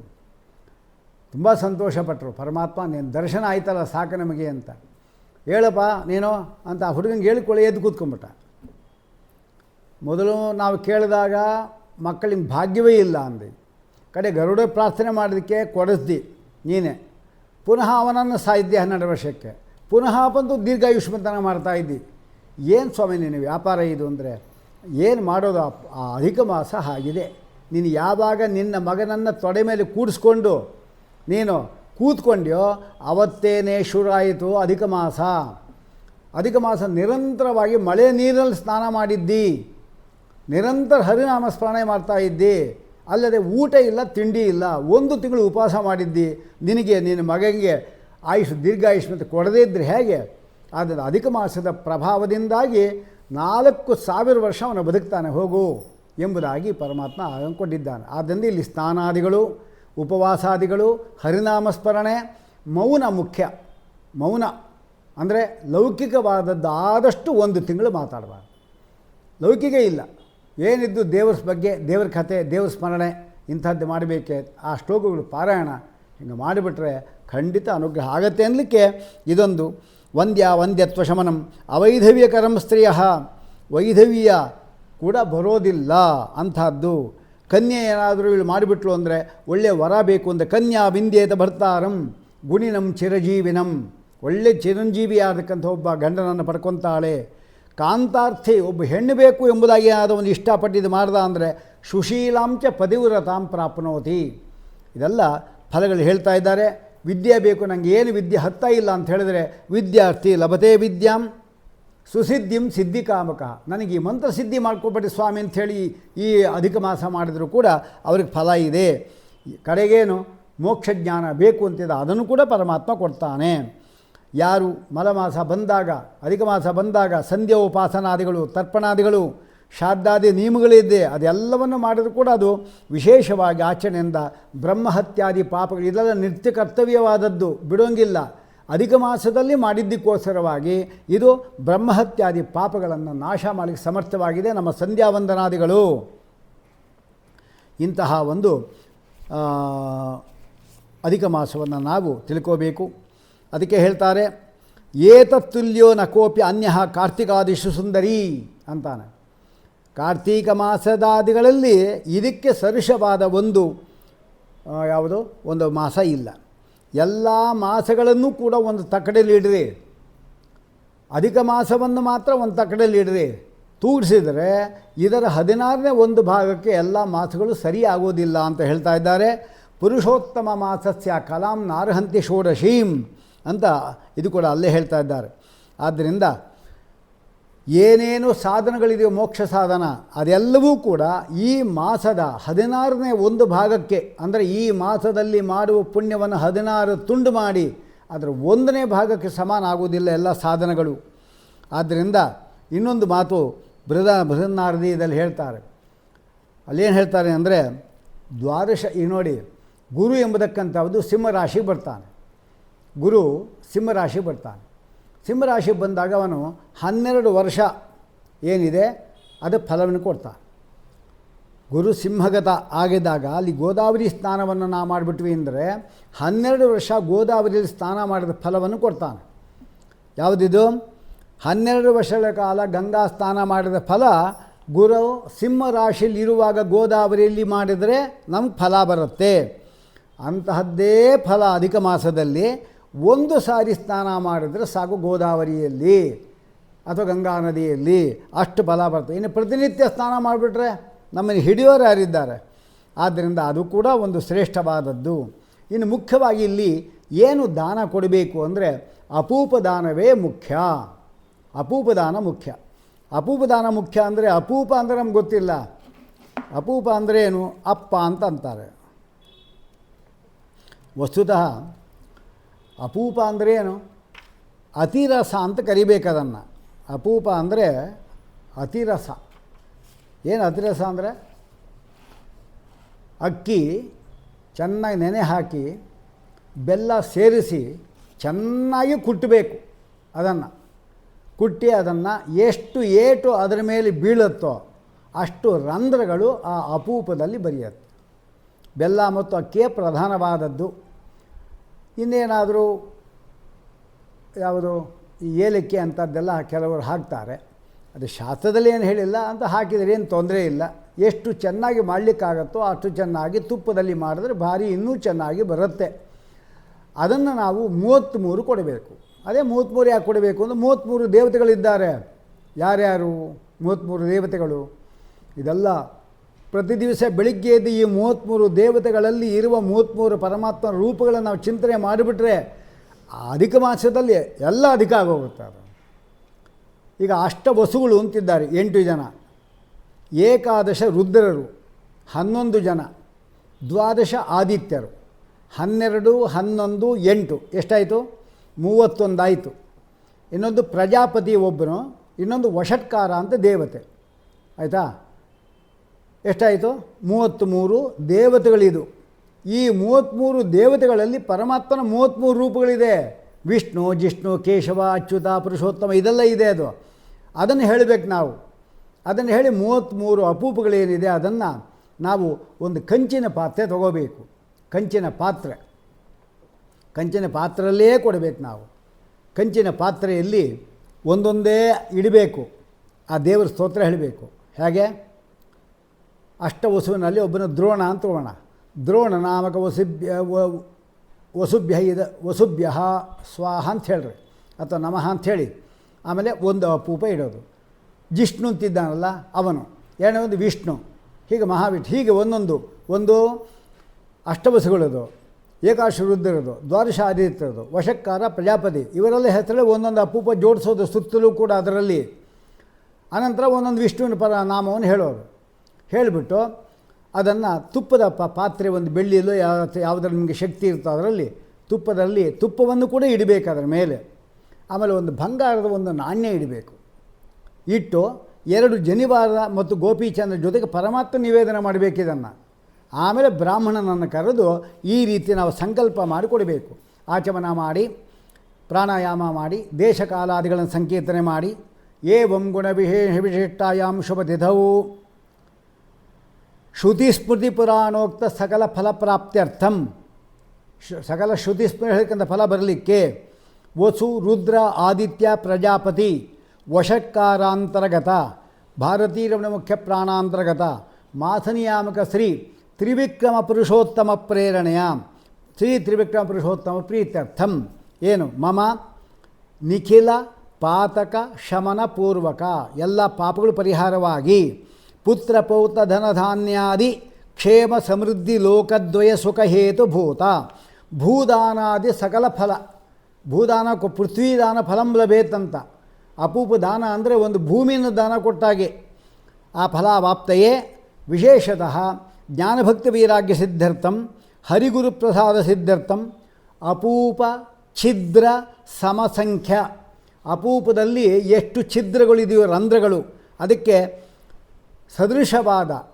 ಸಂಖ್ಯೆಗೆ ಸಮಾನವಾದ 1000 ವರ್ಷಗಳು ಈಗ ಒಂದಿದ್ದರೆ 1000 ವರ್ಷ ವಾಸ ಸ್ವರ್ಗದಲ್ಲಿ ಆಮೇಲೆ ಮೋಕ್ಷಕ್ಕೆ ಸ್ವರ್ಗಲೋಕ ನಿವಾಸ ಸಿದ್ಧಾರ್ಥಂ ಮಲಮಾಸ ಪ್ರಯುಕ್ತ 33 ಸಂಖ್ಯಾಕ ಅಪೂಪದಾನಮಹಂ ಕರಿಷ್ಯೆ ತದಂಗಭೂತ ಪುರುಷೋತ್ತಮ ಪೂಜಾಂ ಕರಿಷ್ಯೆ ಅಂತ ಸಂಕಲ್ಪ ಮಾಡಬೇಕು. ಮಾಡಿ ಮೊದಲು ಮಂಡಲ ಮಾಡಬೇಕು. ಕಂಚಿನ ಪಾತ್ರೆ 33 ಅಪೂಪಗಳನ್ನು ಇರಬೇಕು. ಅದರ ಮೇಲೆ ಒಂದು ಹೊಸ ತಟ್ಟೆಯನ್ನು ಮುಚ್ಚಬೇಕು. ರೇಷ್ಮೆಯ ವಸ್ತ್ರಗಳನ್ನು ಕೂಡ ಕೆಳಗಡೆ ಮೇಲೆ ಮುಚ್ಚಬೇಕು ಅಂತಿದೆ. ಅನುಕೂಲ ಇದ್ದರೂ ಮಾಡಬಹುದು. ಅನಂತರ ಬ್ರಾಹ್ಮಣ ಏನಿದ್ದಾನೆ ಅವನಲ್ಲಿ ಪುರುಷೋತ್ತಮ ಪರಮಾತ್ಮನನ್ನು ಆವಾಹನೆ ಮಾಡಿ ಯಥೋಪಚಾರ ಕೊಟ್ಟವನಿಗೆ ಈ ವಸ್ವಾದ್ಯಂತರ್ಗತ ಭಗವದ್ರೂಪಗಳನ್ನು ಚಿಂತನೆ ಮಾಡಿ ಪೂಜೆ ಮಾಡಬೇಕು. ದ್ರೋಣಾಂತರ್ಗತ ಭಾರತೀ ರಮಣ ಮುಖ್ಯ ಪ್ರಾಣ ಶ್ರೀ ವಿಷ್ಣವೇ ನಮಃ, ಧ್ರುವಾಂತರ್ಗತ ಭಾರತೀ ರಮಣ ಮುಖ್ಯ ಪ್ರಾಣಾಂತ ಶ್ರೀ ಜಿಷ್ಣವೇ ನಮಃ, ದೋಷಾಂತರ್ಗತ ಭಾರತೀ ರಮಣ ಮುಖ್ಯ ಪ್ರಾಣಾಂತ ಶ್ರೀ ಮಹಾವಿಷ್ಣವೇ ನಮಃ. ಹೀಗೆ 33 ಕಡೆಯದ್ಯಾವುದು ವಷಟ್ಕಾರಾಂತರ್ಗತ ಭಾರತೀ ರಮಣ ಮುಖ್ಯ ಪ್ರಾಣ ಶ್ರೀಪತಯೇ ನಮಃ ಇತ್ಯಾದಿಯಾಗಿ ಅವನ ಸ್ತೋತ್ರ ಮಾಡಿ ಇದು ಹೇಳಬೇಕು. ಏನಂತ ಅಂದರೆ, ಪರಮಾತ್ಮನೇ ಅಪೂಪ ಅನ್ನ ಪ್ರದಾನೇನ ಮಮ ಪಾಪಂ ವ್ಯಪೋಹತು. ನಾನು ಈ ವಿಷ್ಣುರೂಪಿಯಾದ ಈ ಪರಮಾತ್ಮನ ಪ್ರೀತಿಗೋಸ್ಕರವಾಗಿ ಇದನ್ನು ಕೊಡ್ತಾ ಇದ್ದೇನೆ. ನನ್ನ ಪಾಪಗಳೆಲ್ಲವನ್ನು ಕೂಡ ಕಳೆದು ಬಿಡು. ನಾರಾಯಣ ಜಗದ್ಬೀಜ ಭಾಸ್ಕರ ಪ್ರತಿರೂಪದೃಕ್ ವ್ರತೇನ ಅನೇನ ಪುತ್ರಾಂಶ ಸಂಪದಂಚ ಅಭಿವರ್ಧಯ ಎಂಬುದಾಗಿ ಹೇಳಿ ನಾವು ಆ ಬ್ರಾಹ್ಮಣನಿಗೆ ಅದನ್ನು ಕೊಡಬೇಕಂತೆ. ಆಮೇಲೆ ವಿಷ್ಣು ಜಿಷ್ಣು ಮಹಾವಿಷ್ಣು ಹರಿಕೃಷ್ಣ ಅದೋಕ್ಷ ಇದೆಲ್ಲ ಪರಮಾತ್ಮನ ರೂಪಗಳು. ಇದಂ ಕೊಟ್ಟಾದ ಮೇಲೆ ನಮಸ್ಕಾರ ಮಾಡಿ ಆಶೀರ್ವಾದ ಪಡ್ಕೊಂಡು ಆದರೆ ಊಟವನ್ನು ಕೂಡ ಹಾಕ್ಬಿಟ್ರೆ ಇನ್ನೂ ಒಳ್ಳೆಯದು. ಇದಂ ಸೋಪಸ್ಕರಂ 33 ಅಪೂಪಂ ಸದಕ್ಷಿಣಾಕಂ ಸತಾಂಬೂಲಂ ಭಾರತೀರಮಣ ಮುಖ್ಯ ಪ್ರಾಣಾಂತರ್ಗತ ತ್ರಿವಿಕ್ರಮ ಪುರುಷೋತ್ತಮ ಪ್ರೀತಿಂ ಕಾಮ್ಯಮಾನಃ ತುಭ್ಯಮಹಂ ಸಂಪ್ರದದೆ ನಮಮ ನಮಮ. ಹೀಗೆ ಅಧಿಮಾಸೆ ಸಂಪ್ರಾಪ್ತೆ ಪಾತ್ರೆ ದತ್ತಂ ಜನಾರ್ದನ ತ್ವಾಮುದ್ದೇಶ್ಯ ಇದರಿಂದ ಈ ರೀತಿ 33 ಅಪೂಪಗಳನ್ನು ದಾನ ಮಾಡಬೇಕು ಅಂತ ಅಲ್ಲಿ ಹೇಳ್ತಾ ಇದ್ದಾರೆ. ಇದು ಮುಖ್ಯವಾಗಿ ಅಪೂಪದಾನದ ವೈಶಿಷ್ಟ್ಯ. ಇದನ್ನು ಕೊಡಬೇಕು. ಇಲ್ಲೇನು ಯಾವಂತಿ ಚೈವ ಛಿದ್ರಾಣಿ. ಮತ್ತು ಅಪೂಪದಲ್ಲಿ ನಮಗೇನು ರಂಧ್ರಗಳು ಕಾಣಿಸೋದಿಲ್ವಲ್ಲ. ಅಪೂಪದಲ್ಲಿ ರಂಧ್ರ ಎಲ್ಲಿ ಕಾಣಿಸುತ್ತೆ? ಅದಕ್ಕಿಂತ ದೋಸೆ ಇದಲ್ಲ, ಅದರಲ್ಲೇ ಬೇಕಾದಷ್ಟು ರಂಧ್ರಗಳಿರುತ್ತೆ. ಹಾಗಾದ್ರೆ ಆ ದೋಸೆಯನ್ನೇ ಕೊಟ್ಬಿಡ್ಬೋದಲ್ವಾ ಅಂತ ಪ್ರಶ್ನೆ ಬಂದರೆ, ಶಾಸ್ತ್ರ ದೋಸೆ ಕೊಡಬೇಕು ಅಂತ ಹೇಳಿಲ್ಲ. ದೋಸೆ ಅನ್ನಲಿಕ್ಕೆ ವಟಕ ಅಂತ ಹೆಸರು. ವಟಕ ದಾನವನ್ನು ಮಾಡಲಿಕ್ಕೆ ಹೇಳಿಲ್ಲ. ಇನ್ಯಾವುದನ್ನು ಹೇಳಿದ್ದಾರೆ? ಅಪೂಪದಾನ ಅಂತ ಸ್ಪಷ್ಟವಾಗಿ ಅತಿರಸದ್ದೇ ಹೇಳಿದ್ದಾರೆ. ಅದನ್ನೇ ದಾನ ಕೊಡಬೇಕು. ಆದರೆ ನಮಗೆ ಕಾಣಿಸೋದಿಲ್ಲ ಈ ಮಂದ ಕಣ್ಣ ನೇತ್ರಗಳಿಗೆ. ಅದು ಚೆನ್ನಾಗಿ ಅಕ್ಕಿ ಮತ್ತು ಬೆಲ್ಲವನ್ನು ಏಟು ಚೆನ್ನಾಗಿ ಹಾಕಿರ್ತಾರೋ ಅಷ್ಟು ಮೃದು ಆಗುತ್ತೆ. ಮೃದು ಆದ ಕೂಡಲೇ ರಂಧ್ರಗಳು ಜಾಸ್ತಿ ಇರುತ್ತೆ ಅದರಲ್ಲಿ, ನಮಗೆ ಗೊತ್ತಾಗೋದಿಲ್ಲ. ದೋಸೆಗಿಂತಲೂ ಕೂಡ ಜಾಸ್ತಿ ರಂಧ್ರಗಳು ಅಲ್ಲಿರುತ್ತೆ. ಆದ್ದರಿಂದ ಅದನ್ನೇ ನಾವು ದಾನ ಕೊಡಬೇಕು. ಆದ್ದರಿಂದ ಎಷ್ಟು ಕೊಟ್ಟಿದ್ದರೆ ಏನು ಲಾಭ? ಪ್ರತಿ ದಿವಸ 30 ದಿವಸವೂ ಕೊಡಬೇಕು. ಇದನ್ನು 30 ದಿವಸ ಆಗಲಿಲ್ಲ ಅಂದರೆ ದ್ವಾದಶಿ, ಚತುರ್ದಶಿ, ನವಮಿ, ಅಷ್ಟಮಿ ದಿವಸ, ವ್ಯತಿಪಾತ, ವೈದ್ಯತಿ ಇಂಥ ದಿವಸಗಳಲ್ಲಾದರೂ ಕೂಡ ದಾನ ಕೊಟ್ಟರೆ ಅದಕ್ಕೂ ಪರಮಾತ್ಮ ವಿಶೇಷ ಅನುಗ್ರಹವನ್ನು ಮಾಡ್ತಾನೆ. ಆದ್ದರಿಂದ ಇದನ್ನು ದಾನ ಕೊಡಬೇಕು. ಆದ್ದರಿಂದ ಇದು ಭವಿಷ್ಯತ್ ಪ್ರಾಣ ಸ್ಪಷ್ಟವಾಗಿ ಹೇಳ್ತಾನೆ. ಎಷ್ಟು ಛಿದ್ರಗಳಿದೋ ಅಷ್ಟು ಛಿದ್ರಗಳ ವರ್ಷಗಳ ಕಾಲ ಸ್ವರ್ಗಲೋಕದಲ್ಲಿ ಅವನು ಸಂತೋಷವಾಗಿ ಇರ್ತಾನೆ. ಅಲ್ಲದೆ ಅಕ್ಷಯ ಫಲ ಅಂದ್ರೇನು? ಇದು ಅಪೂಪದಾನ ಮಾಡೋದು ಒಂದು ಪ್ರಧಾನವಾದ ಕಾರ್ಯಕ್ರಮ. 1 ತಿಂಗಳೂ ಮಾಡಬೇಕು ಶಕ್ತಿ ಇದ್ದವರು, ಅಂದರೆ ಏಕಾಶಿ 2 ಏಕಾಶಿಗಳು ಬಿಟ್ಟು ಮಾಡಬೇಕು. ಆದರೆ ಕೆಲವು ಸರ್ತಿ ಅದು ಆಗಲಿಲ್ಲ ಅಂದರೆ ಒಂದು ದಿವಸ 2 ದಿವಸ ನಮ್ಮ ಶಕ್ತಿ ನೋಡಿಕೊಂಡು ಕೊಡಬೇಕು. ಈ ಒಂದು ಅಧಿಕ ಮಾಸ ಏನು ಮಾಡಿದರೂ ಕೂಡ ಅಕ್ಷಯವಾದ ಫಲ ಎಂಬುದಾಗಿ ಪದ್ಮಪುರಾಣ ಹೇಳುತ್ತೆ. ಏನದು? ಸ್ನಾನಂ, ಯಾವುದಾದ್ರು ಸಮೀಪದಲ್ಲಿ ನಮ್ಮ ಸರೋವರ ಇತ್ತು ಅಂದರೆ ಮನೆಯ ಸ್ನಾನಕ್ಕಿಂತಲೂ ಕೂಡ ಸರೋವರ ಸ್ನಾನಾದಿಗಳು, ಮನೆಯಿಂದ ಹೊರಗೆ ಮಾಡತಕ್ಕಂಥ ಸ್ನಾನ ಹೆಚ್ಚು ಫಲ ಕೊಡುತ್ತೆ. ಯಾಕೆ ಅಂದರೆ ನಮ್ಮ ಮನೆಯ ನೀರಿನಲ್ಲಿ ದೇವತೆಗಳು ಇರೋದಕ್ಕಿಂತಲೂ ಕೂಡ ಹೊರಗೆ ಇರ್ತಾರೆ ಇಂಥ ಪರ್ವಕಾಲಗಳಲ್ಲಿ. ಅದಕ್ಕೆ ಹೊರಗಡೆ ಹೋಗಿ ಮಾಡಿದ್ರೆ ದೇವತಾ ಸನ್ನಿಧಾನವೂ ಕೂಡ ನಮಗೆ ಲಭ್ಯವಾಗುತ್ತೆ. ಸ್ನಾನಂ, ದಾನ ಮಾಡೋದು, ಹಾಗೆ ಹೋಮ, ಸ್ವಾಧ್ಯಾಯ, ಪಿತೃತರ್ಪಣ, ದೇವಾರ್ಚ, ಇದೆಲ್ಲವೂ ಕೂಡ ಅಕ್ಷಯಂ ಭವತಿ. ಏನು ಮಾಡಿದ್ರು ಕೂಡ ಅದು ಅಕ್ಷಯ ಪುಣ್ಯವನ್ನು ಕೊಡತಕ್ಕಂಥದ್ದಾಗಿದೆ. ಅಂಥದ್ದು ಇದು ಶ್ರೇಷ್ಠವಾದ ಈ ಒಂದು ಮಾಸ.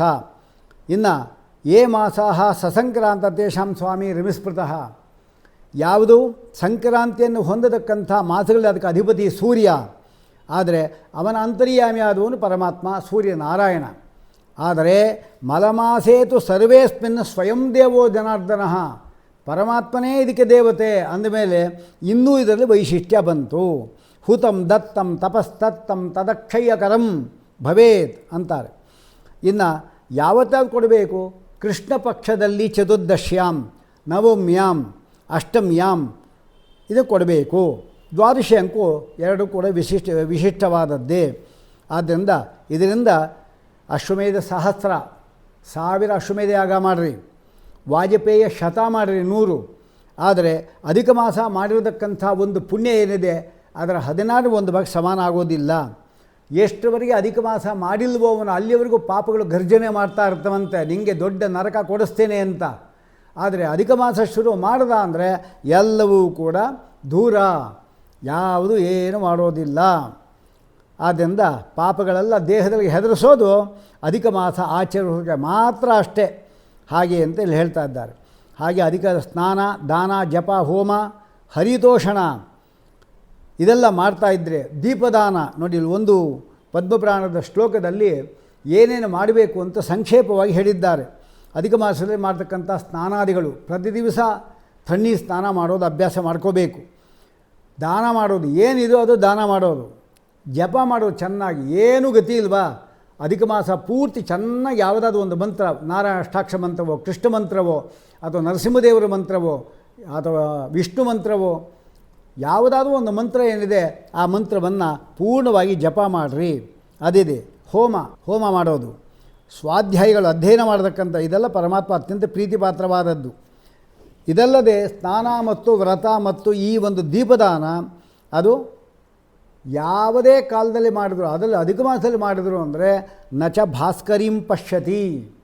ಭಾಸ್ಕರ ಅಂದರೆ ಸೂರ್ಯ, ಅವನಿಗೆ 2 ಮಕ್ಕಳು, ಒಬ್ಬನು ಯಮಧರ್ಮ, ಇನ್ನೊಬ್ಬನು ಶನೈಶ್ಚರ. ನೋಡಿ ಎರಡೂ ಬಂತು ನಮಗೆ, ಒಂದು ಶನಿಕಾಟ, ಇನ್ನೊಂದು ಯಮಕಾಟ.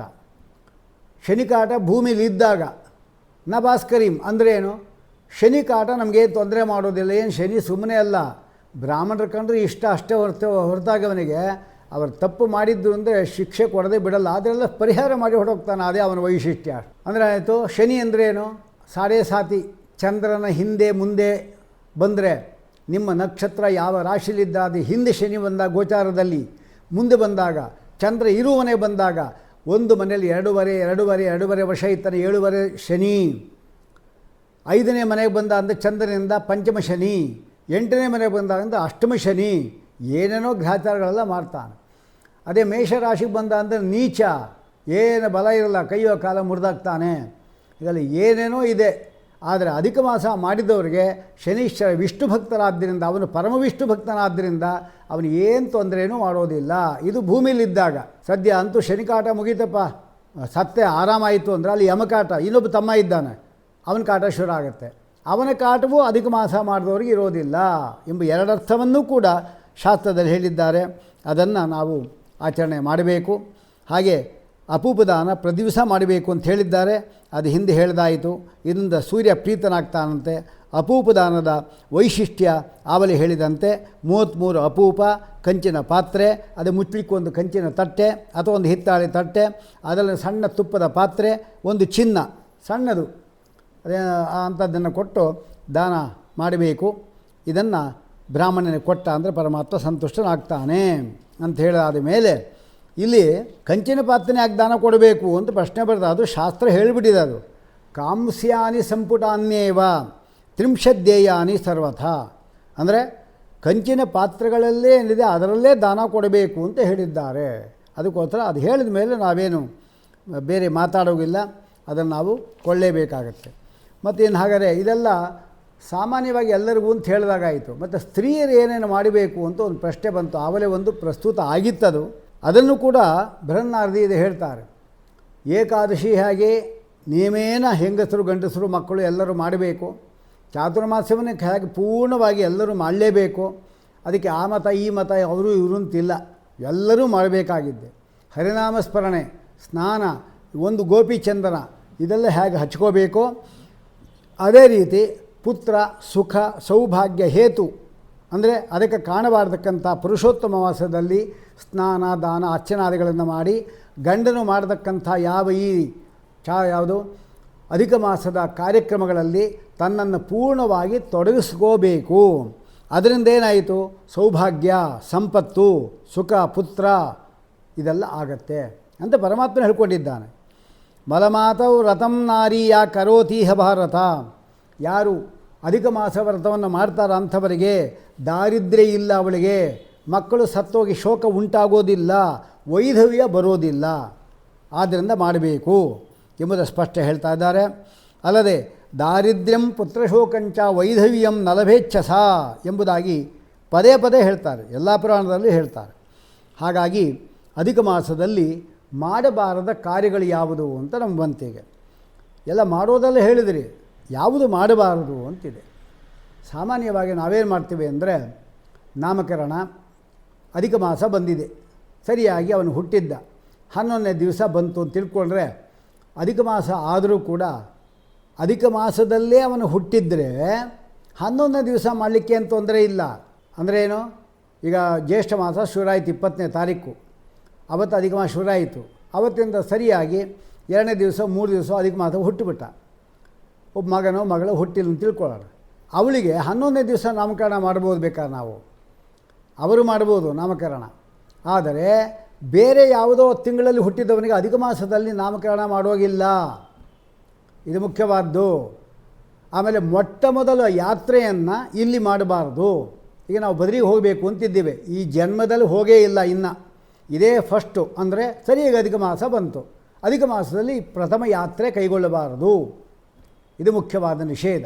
ಮತ್ತು ವಿವಾಹ ಇಲ್ಲ, ಗೃಹ ಪ್ರವೇಶ ರೆಡಿಯಾಗಿದ್ದರೂ ಕೂಡ ಅಧಿಕ ಮಾಸ ಮುಗಿದ ಮೇಲೆ ನಿಜ ಮಾಸದಲ್ಲಿ ಒಳ್ಳೆಯ ಮುಹೂರ್ತ ನೋಡಿ ಮಾಡಬೇಕು.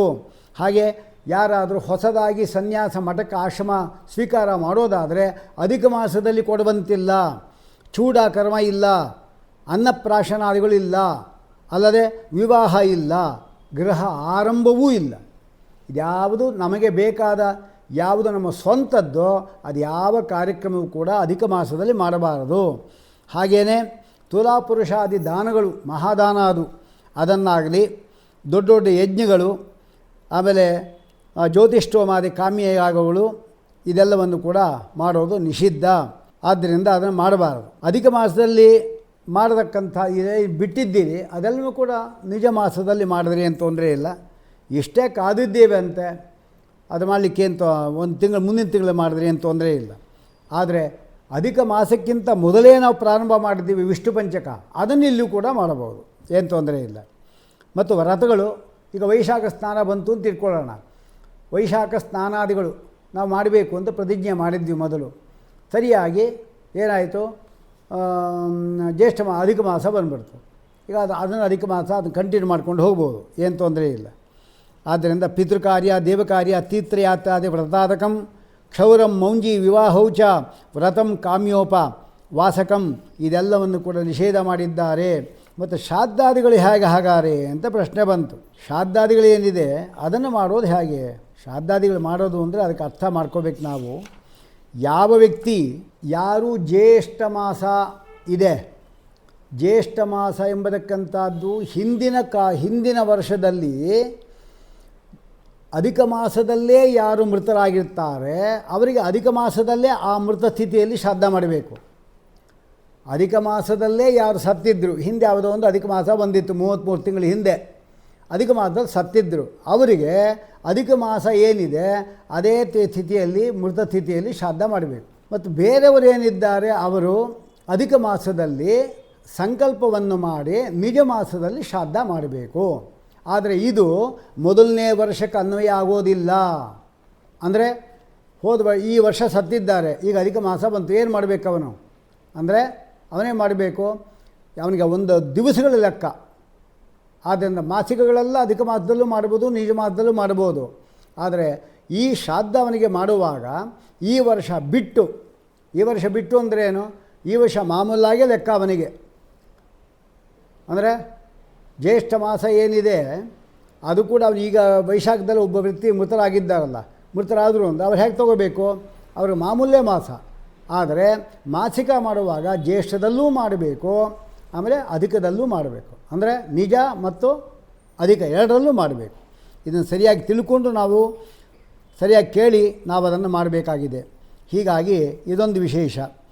ಆಮೇಲೆ ಇನ್ನು ಏನೇನು ಕರ್ಮಗಳು ಮಾಡ್ಬೋದು ಎಂಬುದನ್ನು ಬೃಹನ್ನಾರದೀಯ ಸಂಗ್ರಹ ಮಾಡಿದೆ.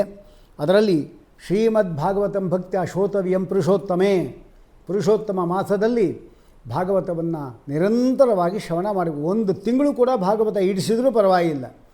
ಕಡೆ ಪಕ್ಷ 7 ದಿವಸ, 15 ದಿವಸ ಅಥವಾ 20 ದಿವಸ, 21 ದಿವಸ ಹಾಗಾದರೂ ಮಾಡಬಹುದು. ಆದರೆ ಪುಣ್ಯ ಹೇಳಲಿಕ್ಕೆ ಆಗೋದಿಲ್ಲ ಅಂತಾರೆ. ಯಾರು ಅಧಿಕ ಮಾಸವನ್ನು ಇಷ್ಟು ಪ್ರಮಾಣ ಇದ್ದರೂ ಕೂಡ ಅದೇನು ನಾವು ಮಾಡೋದು ಅಂತ ಅಂದರೆ ಅಂಥವರಿಗೆ ಗ್ರಹಚಾರ ತಪ್ಪಿದ್ದಲ್ಲ. ಯಾಕೆ ಅಂದರೆ ಒಬ್ಬ ವಿಪ್ರನ ಮಗಳು ಇದ್ಲು, ಅವಳು ಒಳ್ಳೆ ರೀತಿ ದೇವರೆಲ್ಲ ಭಕ್ತಿ ಉಳ್ಳವಳೇ. ಅದಕ್ಕೆ ದೂರ್ವಾಸರು ಬಂದು ಅವಳಿಗೆ ಹೇಳ್ತಾರೆ, ನೀನು ಅಧಿಕ ಮಾಸ ಮಾಡಮ್ಮ, ನಿಮಗೆಲ್ಲ ಕಷ್ಟಗಳ ಪರಿಹಾರ ಆಗುತ್ತೆ ಅಂದರೆ ಆಯಿತು ಅಂತ ಅವಳು ಸುಮ್ಮನೆ ಹೇಳಿಬಿಟ್ಟು ಅನಂತರ ಏನು ಮಾಘ ವೈಶಾಖದಲ್ಲಿ ಇರುವ ಅಧಿಕ ಮಾಸ ಏನು ಅಂತ ಅಂತಾಳೆ. ಅದಕ್ಕಾಗಿ ತುಂಬ ಕಷ್ಟ ಅನುಭವಿಸಬೇಕಾಯಿತು. ಆದ್ದರಿಂದ ಅಧಿಕ ಮಾಸವನ್ನು ಯಾರೂ ಕೂಡ ಆಚರಣೆ ಮಾಡದೇ ಇದ್ದರೆ ಎಷ್ಟು ಅದು ದೋಷವೋ ಅಷ್ಟೇ ದೋಷ ಅಥವಾ ಅದಕ್ಕಿಂತ ಜಾಸ್ತಿ ದೋಷ ಅದನ್ನು ತಿರಸ್ಕಾರ ಮಾಡಿದ್ರೆ ಬರುತ್ತೆ. ಏನೇನು ಬರುತ್ತೆ? ಮಲಮಾಸೋ ಗತಃ ಶೂನ್ಯ, ಶೋಕ, ರೋಗ, ದಾರಿದ್ರ್ಯ ಇದೆಲ್ಲೂ ಕೂಡ ಬರುತ್ತೆ. ಆದ್ದರಿಂದ ಇದನ್ನು ಮಾಡದೇ ಇರಬಾರದು. ಮಲಮಾಸ ಬಂದಾಗ ಯಾರು ಪರಮಭಕ್ತಿಯಿಂದ ಪರಮಾತ್ಮನ ಪೂಜೆ ಮಾಡೋದಿಲ್ವೋ ಅವರಿಗೆ ಸುಖ, ಸಂತತಿ, ಸಂಪತ್ತು, ಸ್ನೇಹಿತರು, ಒಳ್ಳೆಯ ಹೆಂಡತಿ ಯಾರೂ ಸಿಗೋದಿಲ್ಲ. ಸಿಕ್ಕಿದರೂ ಎಲ್ಲರೂ ಕೂಡ ಕಾಟ ಕೊಡೋದು ಸಿಗ್ತಾರೆ. ಇನ್ನು ಅಧಿಕ ಮಾಸವನ್ನು ಅವಮಾನ ಮಾಡೋದಂತೂ ಇನ್ನೂ ಮಹಾಪಾತಕ ಅಂತ ಹೇಳ್ತಾ ಇದೆ. ಯೋ ವೈ ನಿಂದತಿ ತಮ್ಮ ಸಂಶಯಾತಿ ಘೋರ ರೌರವ ಎಂಬುದಕ್ಕಂಥ ಸರ್ಪಕ್ಕಿಂತಲೂ ಕೂಡ ಅತಿ ಭಯಂಕರವಾದ ಪ್ರಾಣಿ. ಅದರಿಂದ ಕಚ್ಚಲ್ಪಡತಕ್ಕಂಥ ರೌರವ ನರಕ ಉಂಟಾಗತ್ತವನಿಗೆ. ಅಧಿಕ ಮಾಸದಲ್ಲಿ ಕೂಡ ವಿಶೇಷ ಪರ್ವಕಾಲಗಳಿದೆ. ಆಗಾದರೂ ಈ ಅಪೂಪ ದಾನಾದಿಗಳನ್ನು ಮಾಡಬಹುದು. ವೈದೃತಿ ಮತ್ತು ವ್ಯತಿಪಾತ ಇದೆರಡು ಯೋಗ. ಹುಣ್ಣಿಮೆ, ಪೌರ್ಣಿಮೆ ಹಾಗೂ ದ್ವಾದಶಿ ಇದು 3, ಈ 5 ಕೂಡ ಒಂದಕ್ಕಿಂತ ಹೆಚ್ಚೆಚ್ಚು ಫಲ ಕೊಡತಕ್ಕಂಥದ್ದಾಗಿದೆ. ಪರ್ವಗಳು. ದ್ವಾದಶಿಯೂ ಕೂಡ ಅಷ್ಟೇ ವಿಶೇಷ ಪರ್ವಕಾಲ ಅಂತ ಕರೆದಿದ್ದಾರೆ. ಇನ್ನು ಅಧಿಕ ಮಾಸದಲ್ಲಿ ನಾವು ಉಪವಾಸ ಮಾಡೋದು. ಕಡೇ ಪಕ್ಷ 1 ತಿಂಗಳು ಮಾಡಬೇಕು. ಅದಾಗಲಿಲ್ಲ ಅಂದರೆ 1 ದಿವಸ ಉಪವಾಸ, 1 ದಿವಸ ಊಟ, ಪಾರಣ. ಅದಕ್ಕೆ ಧಾರಣ, ಪಾರಣ ಅಂತ ಹೇಳ್ತಾರೆ. ಧಾರಣ ಅಂದರೆ ಉಪವಾಸ, ಪಾರಣ ಅಂದರೆ ಪಾರಣೆ ಮಾಡೋದು. ಹಾಗನ ಮಾಡಬೇಕು. ಒಟ್ಟು 15 ದಿವಸ ಉಪವಾಸ ಬಂತು, ಸಾಕು, ಬೇಕಷ್ಟು ಪರಮಾತ್ಮ ಅನುಗ್ರಹ ಮಾಡಿಬಿಡ್ತಾನೆ.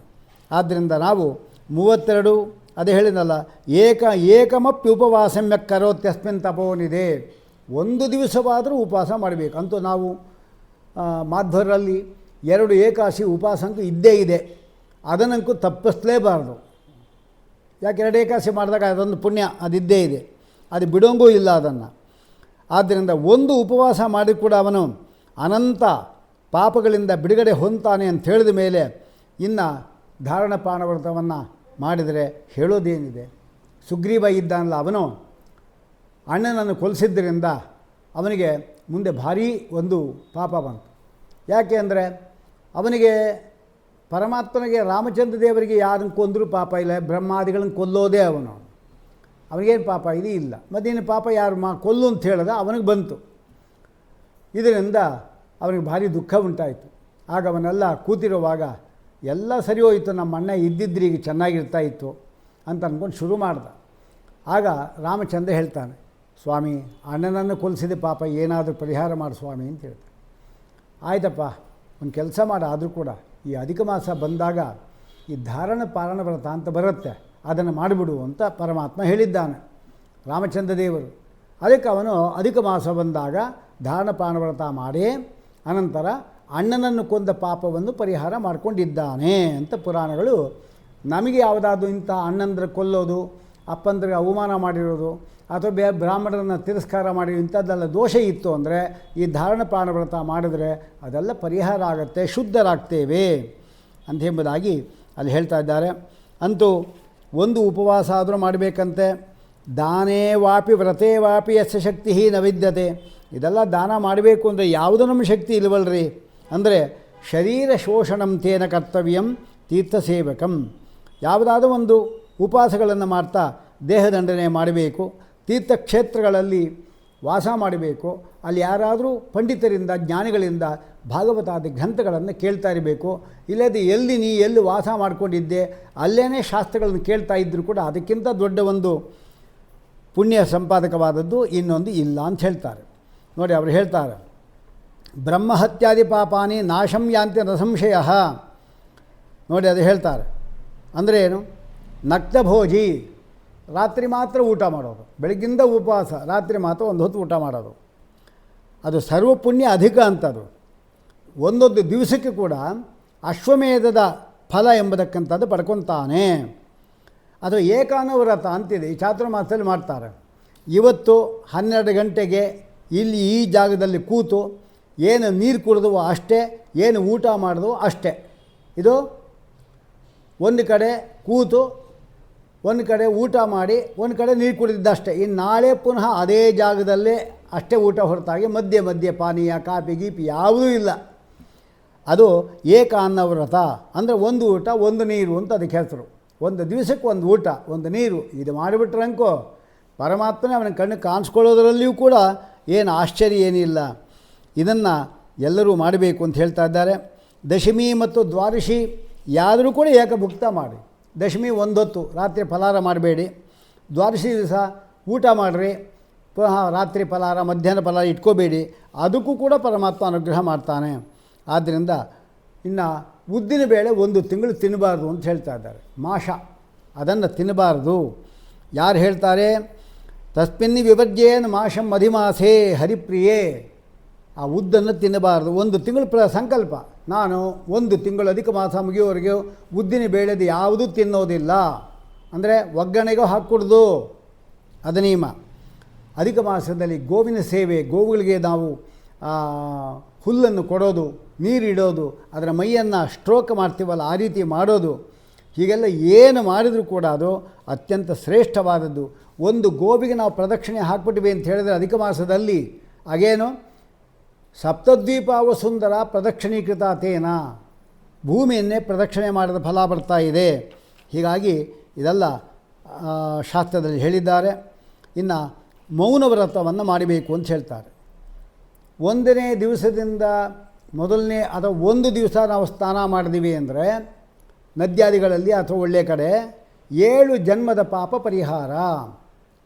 ಯಾವಾಗಿದು, ಅಧಿಕ ಮಾಸದಲ್ಲಿ 1 ದಿವಸ ನಾವು ತಣ್ಣೀರು ಯಾವುದೋ ನದಿ ಹೋಗಿ ಸ್ನಾನ ಮಾಡ್ಕೊಂಡು ಬಂದ್ವಿ ಅಂತ ತಿಳ್ಕೊಳ್ಳೋಣ, 7 ಪಾಪ ಪರಿಹಾರ.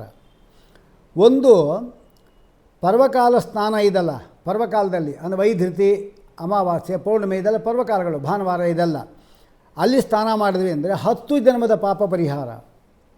ಆಮೇಲೆ ಒಂದು ಪಕ್ಷ 15 ದಿವಸ ನಾವು ಸ್ನಾನ ಮಾಡಿದ್ವಿ ಅಂತ ಹೇಳಿದ್ರೆ 100 ಜನ್ಮದ ಪಾಪಗಳನ್ನು ಪರಮಾತ್ಮ ಪರಿಹಾರ ಮಾಡ್ತಾನೆ. 1 ತಿಂಗಳು ಮಾಡಿಬಿಟ್ರು ಅಂದರೆ 1000 ಜನ್ಮದ ಪಾಪಗಳನ್ನು ಪರಮಾತ್ಮ ಪರಿಹಾರ ಮಾಡ್ತಾನೆ. ಆದ್ದರಿಂದಲೂ ಇದನ್ನು ನಾವು ವಿಶೇಷವಾಗಿ ಸ್ನಾನಾದಿಗಳನ್ನು ಮಾಡಬೇಕು. ಆಮೇಲೆ ಮೌನವ್ರತ ಅದು ಕೂಡ ಮಾಡಬೇಕಾಗಿದ್ದೆ. ಪೃಥ್ವಿದಾನ ಒಂದು ಕಡೆ ಆದರೆ ಮೌನವ್ರತ ಎಂಬತಕ್ಕಂಥದ್ದು ಒಂದು ದಾನ. ಆದ್ದರಿಂದ ಇದನ್ನು ಕೂಡ ನಾವು ಮಾಡಬೇಕು. ಯಾರು ಸ್ನಾನ ಮಾಡ್ತಾನೋ ಅವನು ಮಹಾಧನ್ಯ. ಅದರಲ್ಲಿ ಕೂಡ ದೀಪದಾನ, ದೇವರಿಗೆ ದೀಪವನ್ನು ಹಚ್ಚೋದು, ಅಖಂಡವಾದ ಒಂದು ದೀಪ ಉರಿಯೋ ಯಾವತ್ತೂ ಆರದಂತೆ ಒಂದು ದೀಪವನ್ನು ದಪ್ಪವಾಗಿ ಬತ್ತಿ ಮಾಡಿ ಒಂದು ಅಖಂಡ ದೀಪ ಹಚ್ಚಿಟ್ಬಿಡೋದು ಒಂದು ತಿಂಗಳು ಪೂರ್ತಿ. ಇದಕ್ಕೊಂದು ಫಲ. ದೇವ್ರ ಮುಂದೆ ದೀಪಗಳನ್ನು ಹಚ್ಚೋದು, ತುಳಸಿ ಮುಂದೆ ದೀಪಗಳು ಹಚ್ಚೋದು, ಅಥವಾ ದೀಪಗಳಾದ ಮೇಲೆ ಬ್ರಾಹ್ಮಣರಿಗೆ ದಾನ ಕೊಡೋದು, ಇದೆಲ್ಲವೂ ಕೂಡ ದೀಪ ಆರಾಧನೆ ಅಂತ ಹೇಳ್ತಾರೆ. ಇದರಿಂದ ವಾಂಛಿತವಾದ ಫಲ ಸಿಗತ್ತೆ ಎಂಬುದಾಗಿ ಪದ್ಮಪುರಾಣ ಹೇಳ್ತಾ ಇದೆ. ಆ ದೀಪದಾನದ ಮಂತ್ರಗಳು ಕೂಡ ಅಲ್ಲಿ ಹೇಳಿದ್ದಾರೆ. ದೀಪ ಆರಾಧನೆಯನ್ನು ಮಾಡಬೇಕು. ಆರಾಧನೆ ಕಾರ್ತಿಕ ಮಾಸದಲ್ಲಿ ಮಾಡುವಂತೆ ಅದನ್ನು ಮಾಡಬೇಕು. ಹೀಗಾಗಿ ಉಪರಾಗ ಸಹಸ್ರಾಣಿ, ನಿರಂತರವಾಗಿ ಒಂದು ತಿಂಗಳು ವೇದಾಧ್ಯಯನ ಮಾಡಬೇಕು. ಇದೆಲ್ಲ ಪುರುಷೋತ್ತಮ ಮಾಸದ ವಿಶೇಷಗಳು. ಹೀಗೆ ಮಾಡಬೇಕಂತೆ. ಇನ್ನು ಭಾಗವತ ಪುಸ್ತಕವನ್ನು ಒಂದು ದಾನ ಕೊಡೋದು. ಹಾಗಿದ್ದು ನಮ್ಮ ಸಂಸ್ಥೆಯಿಂದ 2 ಭಾಗ ಪ್ರೋಷ್ಠಪದಿ ಭಾಗವತ ಅಂತಾಗಿದೆ. ಅದನ್ನು ಯಾರಾದರೂ ದಾನ ಕೊಡೋದಿದ್ದರೆ ಬಂದು ಇಲ್ಲಿ ತೊಗೊಂಡು ಹೋಗಿ ಅವ್ರಿಗೆ ದಾನ ಕೊಡಬಹುದು. ಅದು ಭಾರಿ ವಿಶೇಷ. ಅವ್ರು ಹೇಳ್ತಾರೆ, ಶ್ರೀಮದ್ ಭಾಗವತಂ ದದ್ಯಾತ್ ವೈಷ್ಣವಾಯಿ ದ್ವಿಜನ್ಮನೆ ಶಕ್ತಶ್ಚೇನ್ನ ವಿಲಂಬೇತ ಛಲಮಾಯುರು ವಿಚಾರಯನ್. ನಮ್ಮ ಆಸ್ತಿನೂ ಚಂಚಲ, ನಮ್ಮ ದೇಹವೂ ಚಂಚಲ, ನಾವೂ ಚಂಚಲ, ಆದರೆ ಧರ್ಮ ಮಾತ್ರ ಸ್ಥಿರ. ಇಂಥ ಅವಕಾಶ ಬಂದಾಗ ಒಬ್ಬ ಬ್ರಾಹ್ಮಣನಿಗೆ ಒಂದು ಪುಸ್ತಕ ದಾನ ಮಾಡಿರಿ. ಅದು ವಿಶೇಷವಾಗಿ ನಿಮಗೆ ಕುಲಕೋಟಿ ಉದ್ಧತ್ಯ ಹೆಪ್ತರೋಗಣ ಸೇವಿತ ಅಂತವರು ಹೇಳ್ತಾರೆ. ಇನ್ನೂ ಬೇಕಷ್ಟು ದಾನಗಳು ಹೇಳಿದ್ದಾರೆ. ಸುವರ್ಣ ದಾನ ಮಾಡಿದರೆ ದಾರಿದ್ರ್ಯ ಬರೋದಿಲ್ಲ. ಗೋದಾನ ಮಾಡಿದ್ರೆ ಬ್ರಹ್ಮಲೋಕ ಪ್ರಾಪ್ತಿ. ಬೆಳ್ಳಿ ದಾನ ಅದೇನು ಮಾಡಬೇಕು? ಸುವರ್ಣ ದಾನ ವ್ಯತಿಪಾತಲ್ಲಿ ಮಾಡಬೇಕು. ಬೆಳ್ಳಿ ದಾನ ವೈದ್ಯ ರೀತಿಯಲ್ಲಿ ಮಾಡಬೇಕು. ಅದು ಕೂಡ ಪರ್ವಕಾಲದ ಮಾಡೋದು ಭಾರಿ ವಿಶೇಷ. ತಾಮ್ರಪಾತ್ರ ದಾನ ಸರ್ವ ಅಭೀಷ್ಟ ಸಿದ್ಧಿ. ರತ್ನದಾನ ರಾಜಯೋಗ. ವಸ್ತ್ರದಾನ ಚಂದ್ರಲೋಕ. ಶಾಲುಗಳ ದಾನ ಕೊಟ್ಟರೆ ಪಾಪ ಪರಿಹಾರ. ರೇಷ್ಮೆ ವಸ್ತ್ರದಾನ ಭಯ ಇರಲ್ಲ. ಧಾನ್ಯದಾನ ಸರ್ವಾರ್ಥ ಸಿದ್ಧಿ. ಪಾದರಕ್ಷೆಗಳ ಜ್ಞಾನ, ಪರಲೋಕಕ್ಕೆ ಹೋಗಲಿಕ್ಕೆ ಪ್ರಯಾಣ. ಹೀಗಾಗಿ ಇಷ್ಟೆಲ್ಲ ಇದರಲ್ಲಿ ಹೇಳಿದ್ದಾರೆ. ಅಧಿಕ ಮಾಸದಲ್ಲಿ ನಾವು ಆದಷ್ಟು ಇಷ್ಟು ವ್ರತಗಳು ಮಾಡಬೇಕು. ರಾತ್ರಿ ಭೋಜನ ವ್ರತ ಅದೊಂದು ಇಟ್ಕೋಬೇಕು.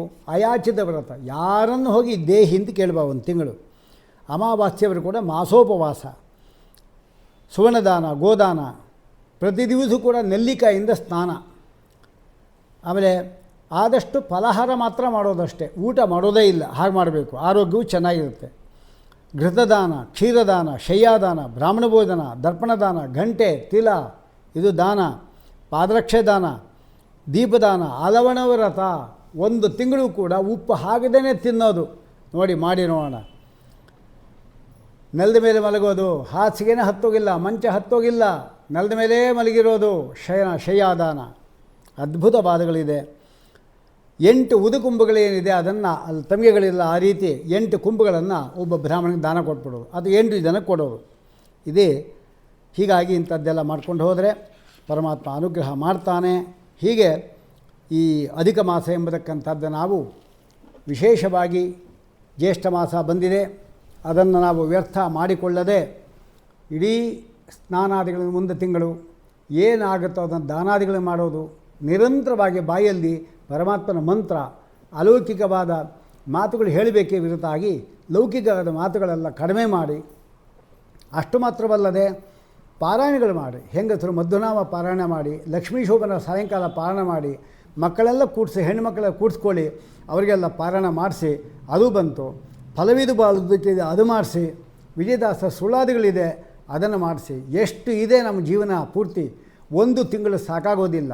ಅಥವಾ 33 ಹಾಡುಗಳನ್ನು ತಯಾರು ಮಾಡಿದ್ದಾರೆ. 33 ಹಾಡು ಪ್ರತಿ ದಿವಸ ಹೇಳಿಬಿಡಿ. ಪರಮಾತ್ಮನ ಹಾಡದು, ಅದು ಮಹಾನುಭಾವರು ಮಾಡಿರತಕ್ಕಂಥ ಹಾಡುಗಳನ್ನು ಹೇಳಬೇಕು.